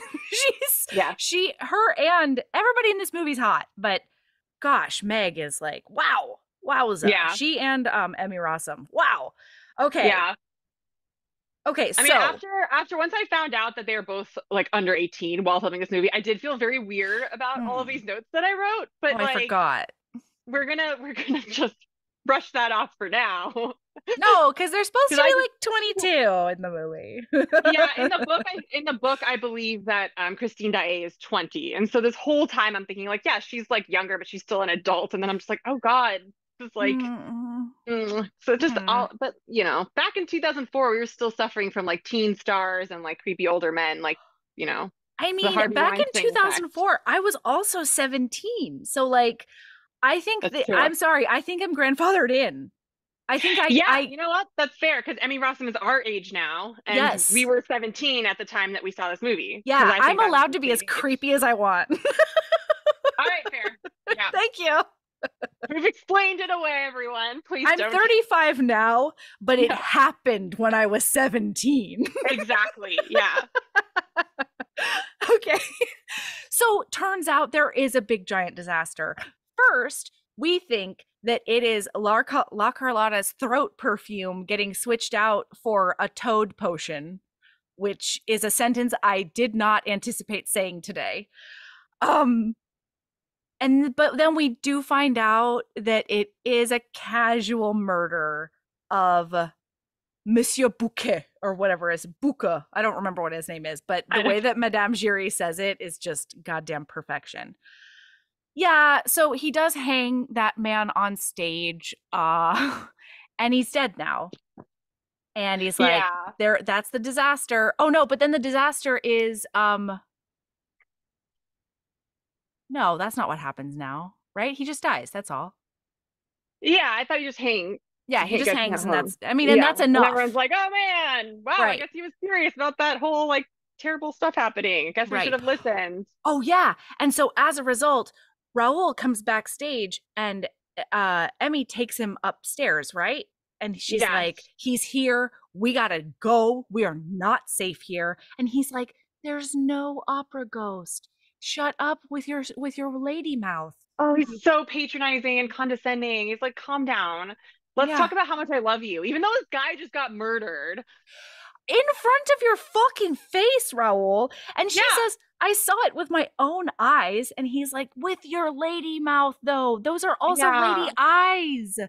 Listen, I mean, listen, this song is romance itself. I'm not going to take it back. I'm not going to apologize for my opinion on this. This is something that will is just deep in my bones. However, there are lines like oh gosh, let my voice be, your care and comfort, and like just forget about all that other shit because your big strong man is now here, and Yeah. no more This is the only worries. song in the movie that I don't like, and I don't know if it's because I'll always associate it with Raoul, and therefore I'll I interpret hear all you. those lines in like a really condescending way. But And like they something are. about it, I'm just like, ugh, it's so saccharine. Even though like so are all the other songs, I and I love know. them. I know. But this one, I'm just like, ew. Well, honestly, I think the reason that I can't get it out of my bones is because the Phantom does a reprisal right Yeah. after these two fucks kiss and fuck off. But then Because he makes it sexy and sad, and he's crying into a rose to dry his tears, I know. which is And so then extra. he Oh fucking my God. mounts an angel, so it looks like he has angel wings, but dark Yes. gargoyle ones. Like, And obviously, anyone who's read the bonus pegging scene knows that that was direct inspiration. yeah. Yeah. Oh my god. Yeah, I'm like, that I don't was even know how this is going to work, but for whatever reason, they need to fuck on this angel, or he needs to get pegged on the angel with the wings outspread, yes. obviously. Yes. I mean, the things that you did for us with that bonus scene was I can't even like make words about it. Yeah. It's I so mean, good. in retrospect, I do feel like there's missed opportunity and not like kind of including lines from All I Ask of You and not having him cry into a rose, but maybe that would be too spot on. It might yeah. Yeah. I mean, yeah. I mean, That I know we said you can't be too unsubtle. I know. I'm having It's a just a hard time. it's like it's a tough line because I feel like if I would have done it, then it would have been great. But like I'm hesitating because like it Yeah. what is too much, right? Don't ask me of all I know. people. Like I am the wrong person unless you want me to say more. More is I mean, more. to be completely honest, it's because it's been like 2 years since I'd watched the movie and I just honestly Yeah. didn't remember the scene I that well. And know. I really should have watched it before writing that picking scene. So I that is know. my fault as a writer. I will admit I took a shortcut there. And therefore, when I write an update someday, it will be, yeah. Yeah, I'm stoked about it already. Yeah, so the Phantom's like, I did just hear her profess her undying love and like ask him to ride her off into the sunset on the whitest fucking steed there is. And that's bullshit because I'll never ride a white steed in my life. I'm the Phantom. Everybody Yeah. hates me.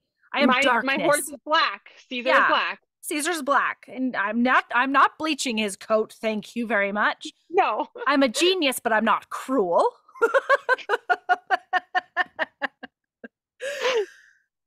Yeah, and so he's like, "All right, I'll show them." And this is when. So he's singing on the back of that fucking angel.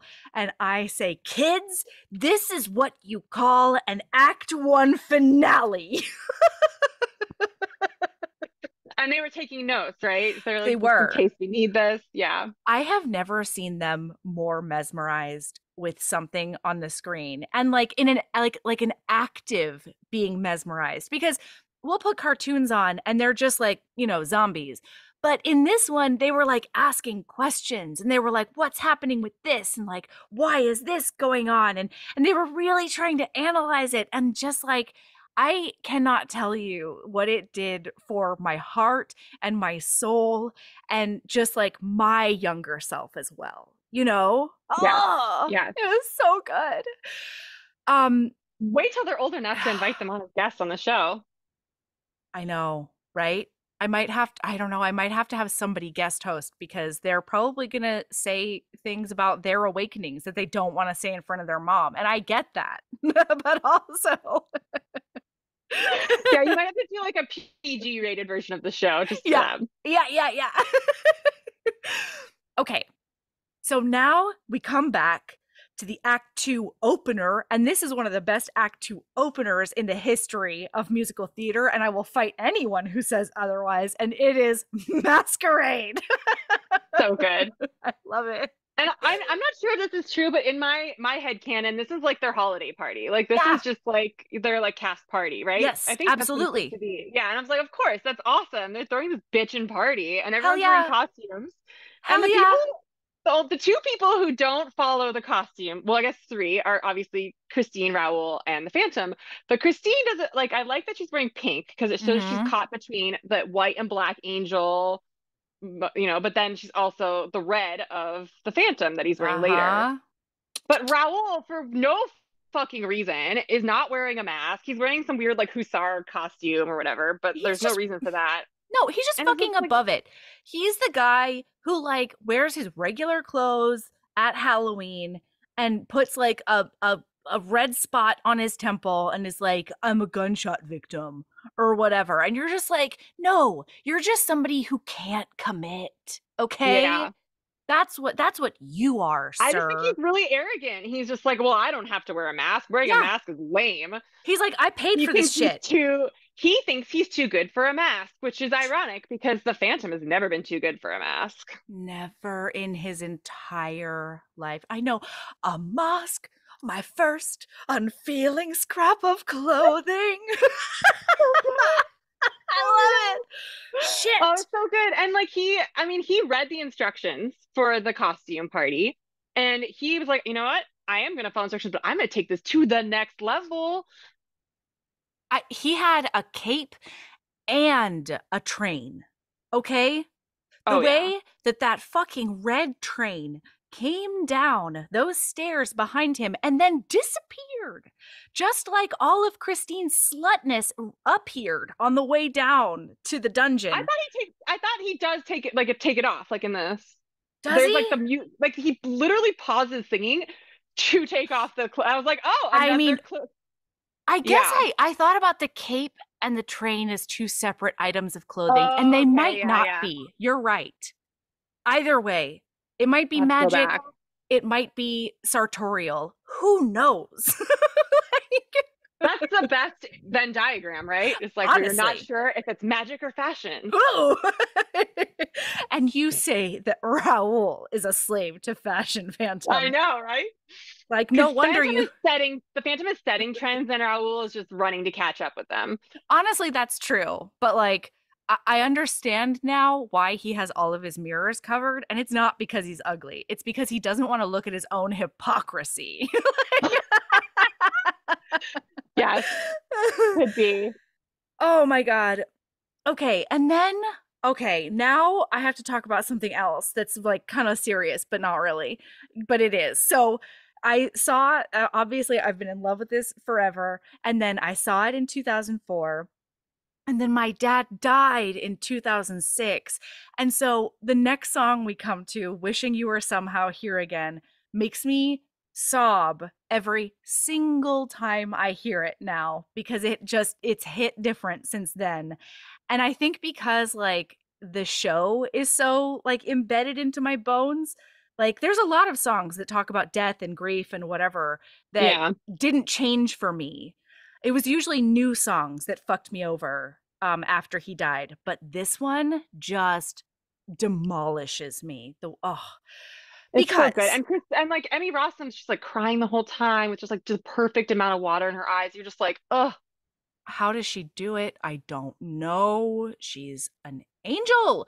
So, all right. So she wakes up. Raoul is sleeping outside of her door, thinking that he can do fuck all to a goddamn wizard, a basement wizard. You think you can take on the basement wizard, Raoul? There's no fucking way. But he does, and he proves that he's totally mediocre because she does just sneak right by him.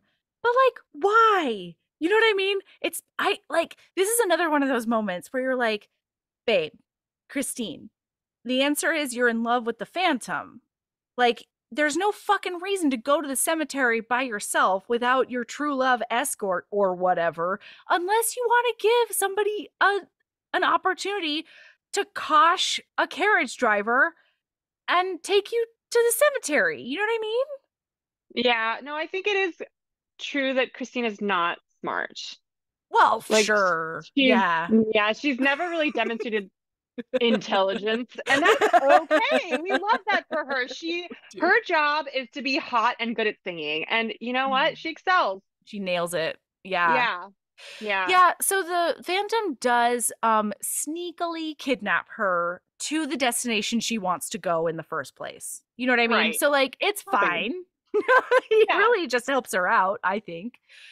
And she sings Wishing You Were Somehow Here Again because she needed to ask her dad's she needed to ask for her dad's help because what's below all of this is that she's conflicted between, at least my interpretation is that she's conflicted between the Phantom and Raoul, and she's like, I need my dad's guidance because forever I have thought that the Phantom is this angel of music that my dad has sent me, and it like might be my dad in spirit coaching me on how to sing, which is like some weird daddy play that also like fucks with me. Well, if you look at the picture of the guy that they cast to be her dad in the scene where she's in the chapel, it's Yes. actually this guy who played Phantom of the Opera and Raoul in like the stage theater, and he's like really hot.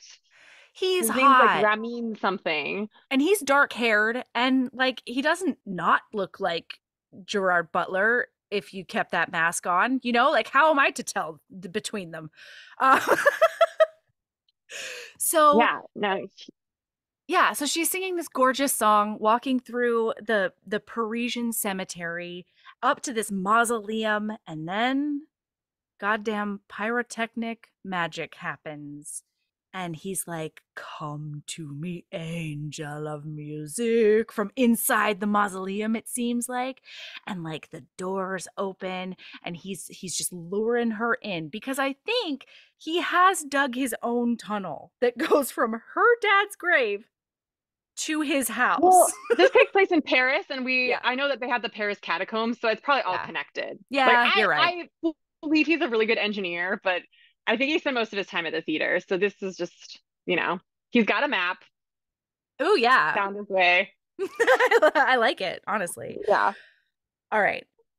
But then who decides to come riding up and I'm like, and see, she's wearing black right now because she's really going toward the side of the Phantom and it's going to And take she's a got the lot. red roses, a And she's bouquet of red roses to leave on your father's grave. That's appropriate. yeah, right? Weird. Weird. But then Raoul comes in and he just breaks the glass bareback on his white steed and he's like, The "No, shirt Christine." opens to his navel. Oh my god, that V-neck is So so slutty. deep. I love it and it's just got the right amount of flutter on him. That's the one. This is the scene where I feel like someone's note was like, all right, what if she doesn't have to choose? What if they cross swords? And Yes. Joel Schumacher was like, I hear what you're saying. We're gonna add a sword fighting scene. That's not in the Yes. show or the book. We're gonna have a sword fighting scene. I love it. I love it But it's so gonna hard. be kind of slutty and homoerotic for It the is. fans. And I mean by kind of, we mean not subtle at all. Not subtle. No. I think Oh, it's the great. theme of this movie is Mm. not subtle at all. That's why I love it. So So good. they do a big old sword fight. So they're clashing and banging, they're slinging and schlonging at each other. Cling, clang. We're sword Mhm. fighting. And the Phantom gets one over on Raoul and he cuts his arm up. And then Raoul gets the Phantom on the ground and he's about to penetrate him with his sword. That's right. Sexily. Yeah. And Christine is like, Raoul, no, not like this. Don't impale him like this. And I was like, Christine, that's mean to everyone, but Yeah. I respect your boundaries, I guess. And so does Raoul. This is one of those moments where Raoul puts his toxic masculinity into his pocket and he's like, you know what? You don't want me to murder him in the face right here, right now? Fine. I will just rescue you on my white steed and I will take you home. And the I Phantom is think Raoul devastated. chickened out. I think so He didn't too. have what it took. Yeah. Oh, wow. Wow. He was caught up in the moment and then he's like, oh shit, Christine's still here. Right. Okay, I was getting a little too into this. I had the Phantom pinned down. Mm. I know. Hmm. I know. I know. I mean, that's really ooh. Okay, so now he looks at them as they're riding away on that white steed and he's like, "And now it is war upon you both." So good. Oh, I love it so much. Hmm. And so now the Phantom means fucking business. He's gonna have that Don Juan happen, and he's gonna make his dreams come true, come hell or fucking high water. He's gonna get his Persephone down to his Hades. And so we've got now it's the production, right? Oh Yeah. no, no, no. Now Emmy Rossum is sitting in the chapel being like, Raoul, I'm scared and I don't want to be bait and I don't want to do this thing at all. Like, at all. All of my hackles are up. All of my spidey senses are saying, don't do this or there will be disaster. And he's like, oh, sweetie darling, I have a man plan. Yeah, it's It's like a we've never man listened to plan. you. And all Yeah. of my plans have worked out so well so far. So we're going to keep doing my plan instead of listening to you. Which really is like the whole theme of this movie. Like if they had just listened to the Phantom from the beginning and followed his instructions, It's none not of this that would have hard. happened. Just pay him his salary, let him pick all of the singers and the set pieces and the plays and really just run the theater. He's They doing should you be a grateful. favor. He is. They have no idea what they're doing. They're junk kings. Honestly, go back to your trash, sirs. Yeah. Raul definitely doesn't know what he's doing. No, for sure not. No, open your So yeah. pockets, and that's all we need from you, Raoul. Look Yeah. pretty, I guess. I don't know. So, so the whole thing is during the masquerade scene when the Phantom shows up and demands they do his rendition of Don Juan, and everything. He's like, and Monsieur Pangiani, or whatever his name is, needs to lose some weight. And he says it's because it's not healthy on a man his age, but really, it's because he wants the opportunity to murder up Pangiani backstage. And then, uh-oh, we forgot to tell them the backstory. Shit.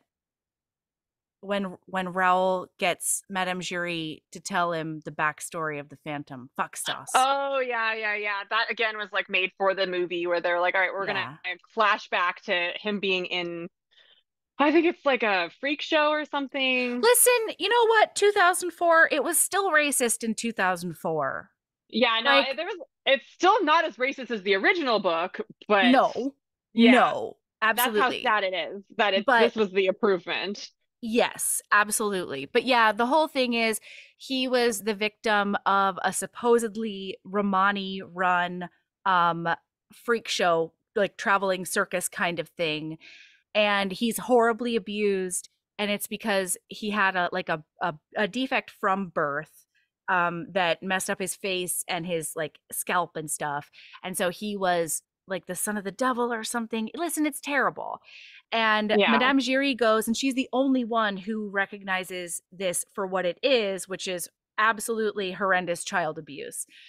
And she's the last one who leaves the tent. She does watch this probably 8-year-old murder the dude who's been keeping him captive by strangling him, and then she takes him down to the bottom of the opera house, and that's how he learned to live there. And she's like, he's a genius of all the things. And Raoul's like, but that genius has obviously turned to madness. And she's like, I'm still really not convinced of that, but like, fine. So it was one or two murders, okay? Like, come on, he's been here for a long time. His track record, like small percentage of the days does he murder. Honestly, that's really a great point, Jen, and I'm glad that you brought it up. Yeah. Yeah, yeah. Just the stats alone. Okay, I mean, everyone? Step yeah, off. whom's among us, right? Great Honestly. theater. Gotta shed a little blood for the art. Yeah. Yeah. But that portrayal of the Romani was fucked up and I hated Real it. fucked up. And it wasn't okay then. Definitely not Actually, okay now. I think I fast forwarded through that scene this time. So I Yeah. was like, I don't want to watch this. Like really, and it went on for too long, and it was just so like it was like all caricatures and just It was I terrible. think Yeah. it was unnecessary. Like, we don't care. We're here to get horny for the Phantom. We don't need his tragic backstory. We already feel bad for him. Didn't we see Gerard Butler crying and looking sad? That's all that we need to know. Absolutely. Yeah. Yeah. And so, but now so he does murder up Pangiani behind the scenes so that he can take his place and nobody notices somehow. Nobody notices that he no longer is able to sing in an operatic fashion at all. Um, and he's just like a dude who's been here the whole time, I guess, according to everyone. So he takes over Yeah. and everybody's like, something's weird. I wonder what it is. But Christine knows immediately. And she's like, and she's insta wet. I'm Oh convinced. yeah. Well, you can tell because her like she's in the slutty costumes. Whenever she's dressed slutty, it's like or in like their like sexy like boob, I Yeah. flaunting outfits. That means Decolletage. yes, that means she's like heading towards the Phantom side and that she's ready to like go into, his Yeah. dark embrace. Yeah. Which is weird because he is a super virgin, but that's fine. He still knows how to get down, I'm sure. I bet. I mean, like, I bet he's so good at oral that he's like one of those guys who's like never Yeah. done all the way, but he spent so much time practicing on that wax doll. On the wax doll. He's an engineer, he's a musical genius, he's read books about this, he You're has it right. down to a science. He does. Yeah. Yeah. He knew about the clitoris and Raul still doesn't. Yeah. Still Well, doesn't. and the important thing is like this is a reprisal of like their first Yes. scene where they're down in the cave, and he does the thing where he stands behind her and like chokes her a little bit after like kind of like running his hands up her like Oh corseted boy. clad waist. And this time And I'm he just does like, not have black leather gloves on. And I think that's purposeful as well because she's mhm. fine with him getting his naked mitts on her. I know his gloves are literally off. Oh, Yeah, yeah. Yeah. And so but yeah, she's like completely mesmerized by him and we watch her do like the whole scene and go up into the hell rafters with him and he does that mild choke on her and then we watch her snap out of it a tiny bit and then be like, oh, but I still have to show everyone who he actually is and like the monster behind this whole thing. And so she turns around and, in front of God and everybody, takes off not only his mask, but also his wig. And that is. I mean, that's too far. that's mean, Christine. That's not fair. Yeah, and this is what I really didn't like about Phantom of the Opera in general is that like we're supposed to believe that his worst trait is the fact that he has a deformity and not the fact that he did do some murders Yeah. Yeah. and the wax statue thing. But like that, like of all of the reasons, like I think that it's just really messed up. And like in Midnight Duet, I really made a point to like have it be like, yes, Christine or Erica's face is scarred, but that is not her problem. Her No. problem is her personality. And Yeah.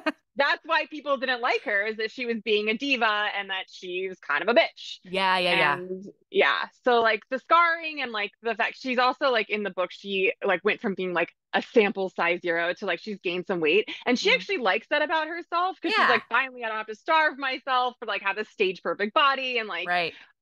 but she's also very realistic that like other people perceive her differently because of this. And so Mm, I think it's like a really interesting line to ride, right? Where it's like, there's nothing wrong with this, but it's also being realistic to be like, as you go through the world, people are going to yes. act weird when you take off your mask and they're like, Right. holy shit, you have scars. So, like, Right. I think it's just really fucked up that they make this like hit, like the Phantom's like big, most like dramatic thing that they have to reveal. Yeah, yeah. I mean, I think that's one of the reasons that they added that horrible racist child abuse sequence because I think I think it really shows like how bad society could be and absolutely was to him because of this thing. And like it's pretty clear that like his mom sold him because he explains later that the mask was like he had to wear it as a baby as well and like it's it's a whole thing. Yeah. So Yeah, it's tough, right? But that's why I find one of my favorite lines in the sequence coming up, because she unveils him to the world and he's like, "Oh, fuck everything. It's go time." And so he reveals all the secret trapdoors that he did make while everybody else was sleeping, and he just like plummets with her down into the catacombs, and it's so fucking sexy. Like Just it's just, so cool. when you Yeah. think about that like tummy swoop feeling you get when you drop suddenly, combined with like the mild choke that just happened to her, and the danger bang of it all, like Yeah. it's too much. It's too much for It's any like mere the mortal. sexiest I'm dragging you down to hell with me thing ever. Oh my good. Yeah. I Uh-huh. mean, she doesn't deserve it after taking off his mask, which I do think is unforgivable, but he's all like, Absolutely. all right, Yeah. let's just go fully into the demon side of the metaphor here. Light this bitch on fire, take you down to hell. Yes. Yeah, and this is when not only does that release the trap doors, but it also fucks up the chandelier. So the chandelier comes crashing down into the crowd, and everything's burning down and everybody's trying to escape, and it is a whole big giant thing, and it makes me so happy. And they So did actually burn down this theater. So $80 million budget, they were like, we want to burn this, like we're actually going to burn this down. So they did burn down their stage theater for this. I didn't know that. I love that. Yeah. Shit. Wasteful in retrospect, but I like that they went all in. You gotta, I mean, you gotta. This is Phantom of the fucking Opera, And okay? that's why you need a stunt chandelier for your You regular chandelier. you do. Swarovski will never allow that. Okay? Yeah. Oh my god. Okay. So, all right. Now we go into the final last, the final songs, including Phantom of the Opera, and there's a couple of reprisals of the previous songs. And he the gloves are actually off, like, but now emotionally off. He's just like, no, this is a thing I want. I manifested this. Like, I'm going to explain to you just how fucking hard my life has been. And this is where my favorite line of this section is, um, your haunted face, hold no horrors for me now. It's in your soul where the true distortion lies. Yes. And like, I think that, I don't know.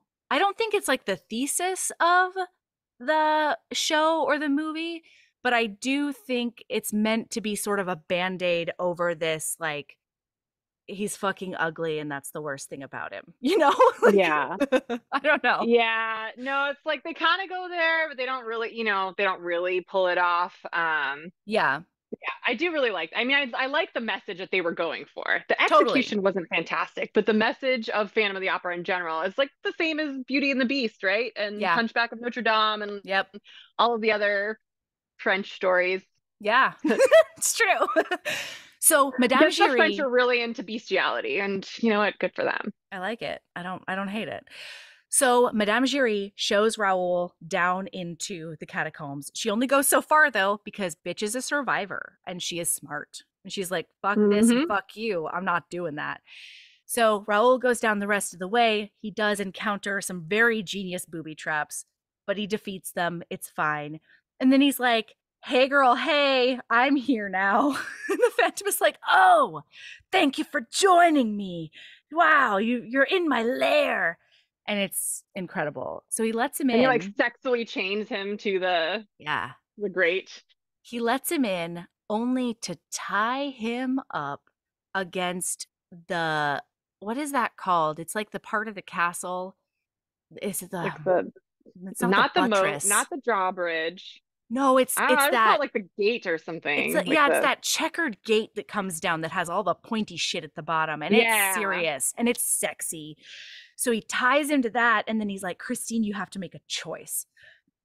He puts a noose around Raoul's neck, and he's like, you either choose me or I murder up your true love because you love him so much, but we all know he sucks. And Raoul was like, Christine, don't sell your soul for me. And And then he says, like, what else does he say? He says, like, oh, he says, why would you make her lie to save me? How dare you, Raoul? How dare you? Also, like he was crying so much during Don Juan because he knows that he's never gonna have that kind of chemistry with, Never. yeah, I'm just like telling you, actual he knows tears. it. He No, knows it. he's like, I will never like even if I keep Christine, I am never like gonna be able to fuck her like the Phantom does. In theory. Never. Right.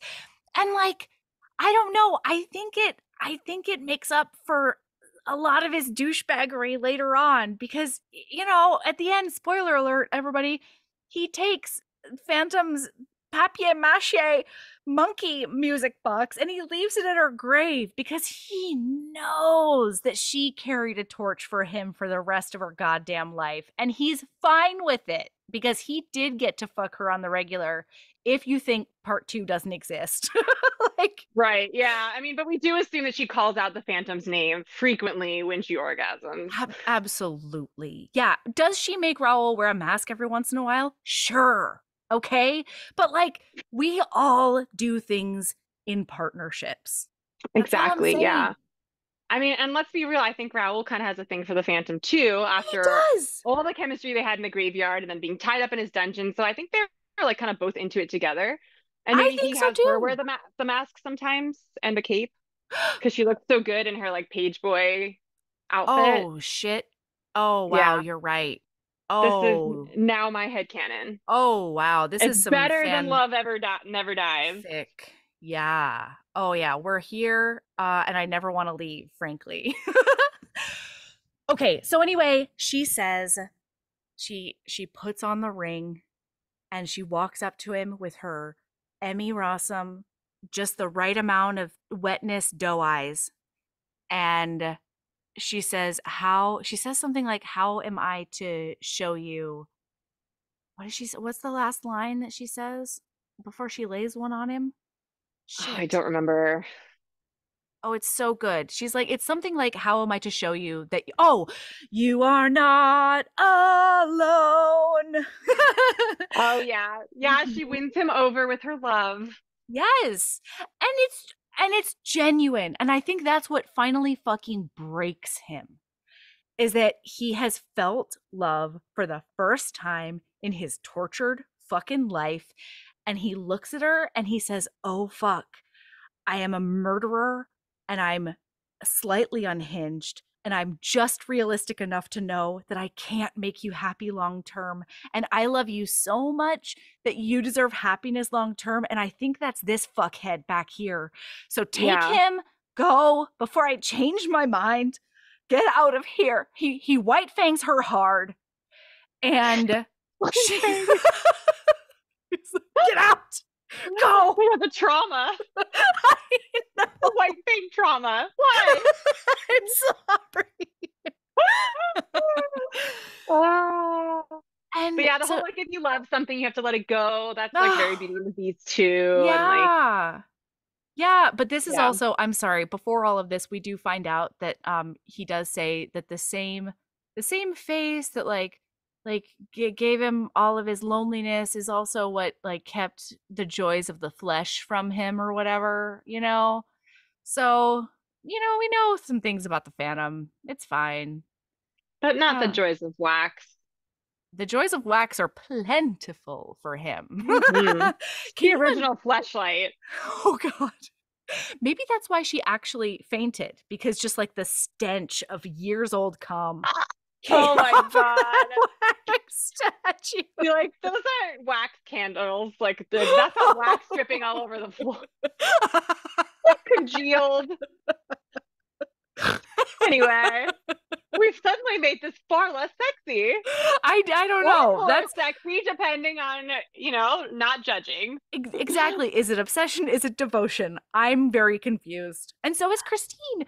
Because then, so he's like, I have to be okay that I'm gonna be a lonely fucking monster for the rest of my life. And so he sits down in his beautiful swan bed that he was gonna share with his one and only Christine Daae, and he takes out his fucking monkey music box that does play Masquerade, because of course it does.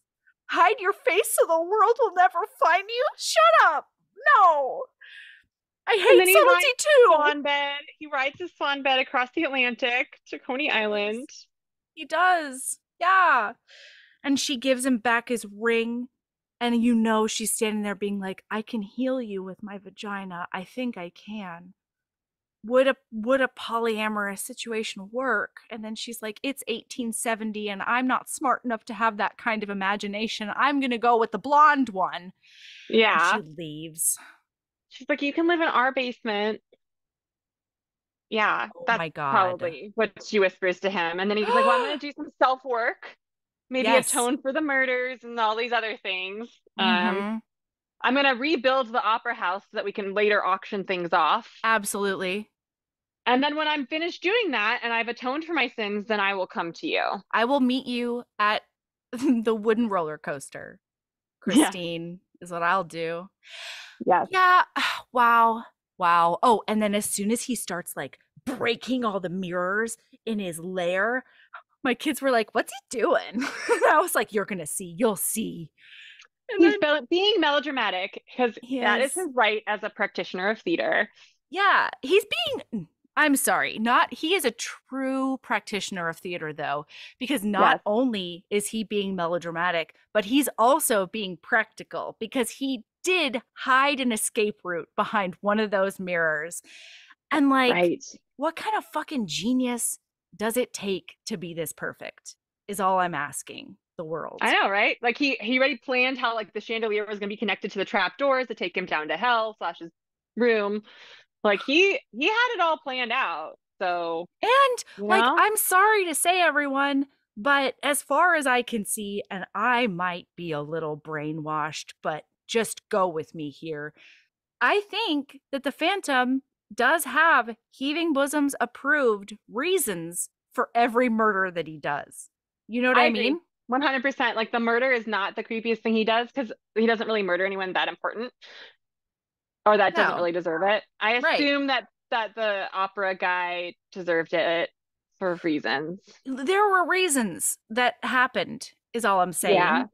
He And is a bad that's pet owner, doesn't treat his horses probably. well. Hmm. I'm making up right now. Yeah, absolutely. No, I hear you. And so, hashtag reasons. That's Yeah. why it's fine for the Phantom, is what I'm saying. Yeah. Anyway, and then Minnie Driver sings the out music, which is, oh my God. Oh, no, no, I'm sorry. So now we come to what turned out to be the climactic moment for my 6-year-old, my poor, sweet, sweet soul little boy. Raoul takes the music box to the grave, and he's like, whose grave is that? Is that Christine's dad's grave? And I was like, oh no, bud. And it pans up and it says Christine Daae. And he was already sitting on my lap because he'd gotten a little nervous during the intense parts.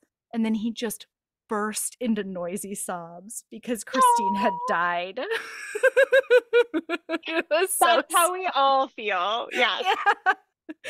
And then it looked down, and we get a shot that the Phantom has left a deep red rose with the ring she gave back to him and a black ribbon. And he left that at the grave. And once again, Raoul looks down and he's like, he bested me even now. Fuck. Even our very last tokens to her. Leaving very expensive gifts on her grave that don't get stolen. Yes. Yeah. Yeah.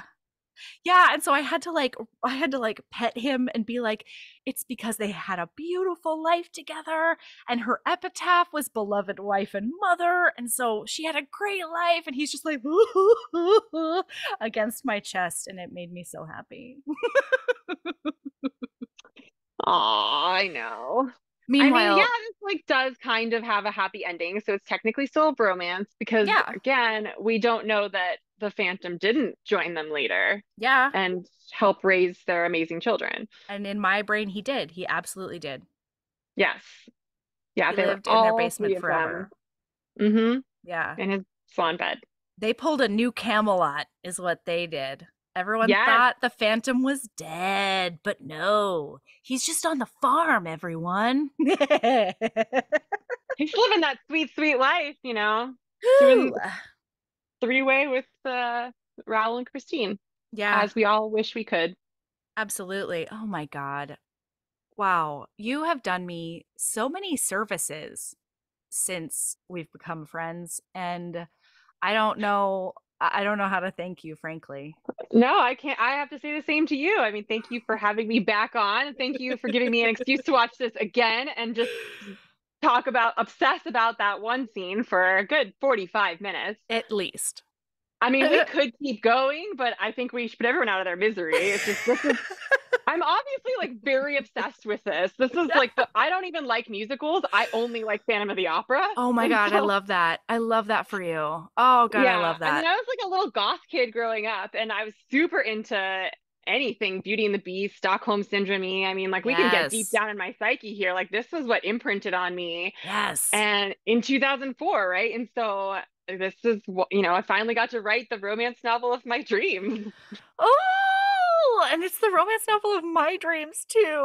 Oh my God. Just that Kirkus review alone was I mean, it's like I think I said this earlier on, but like I don't know if you can describe a melody book more than like if you like your romance with a side of like zany and I don't know, whatever the fuck bonkers I think it's. I think they Yeah, literally use the word bonkers. charmingly bonkers. Charmingly Yeah. bonkers. Like I've actually stolen that now and put it as my Twitter header I and like mean, my author chef's brand. kiss.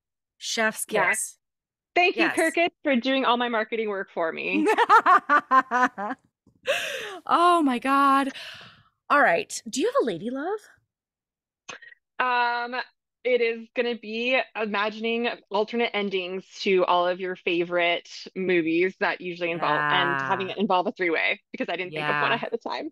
No, I hear you and I support that hard because the fanfic we came up with during this episode is it's gonna take me to places that Yeah, are necessary, frankly. I've already thought of some great Madame Jury as like a ballet dominatrix Ah! lady love thing. Yes, absolutely. Holy shit.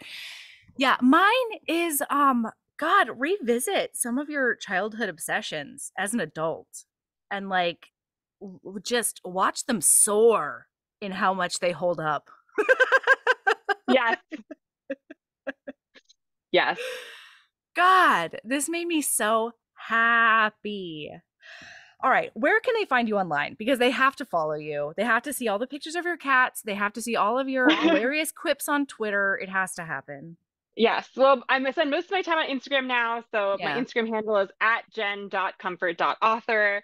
And then, of course, my website, jencomfort.com. But most importantly, if you haven't read Midnight Duet, please do that. But then definitely get the bonus scene. But if you are subscribed to any level of Patreon to Heaving Bosoms, you will Yeah. get to the bonus scene, which is a 6,000 word pegging scene that should have been in the book, but I didn't have enough space. Oh my God.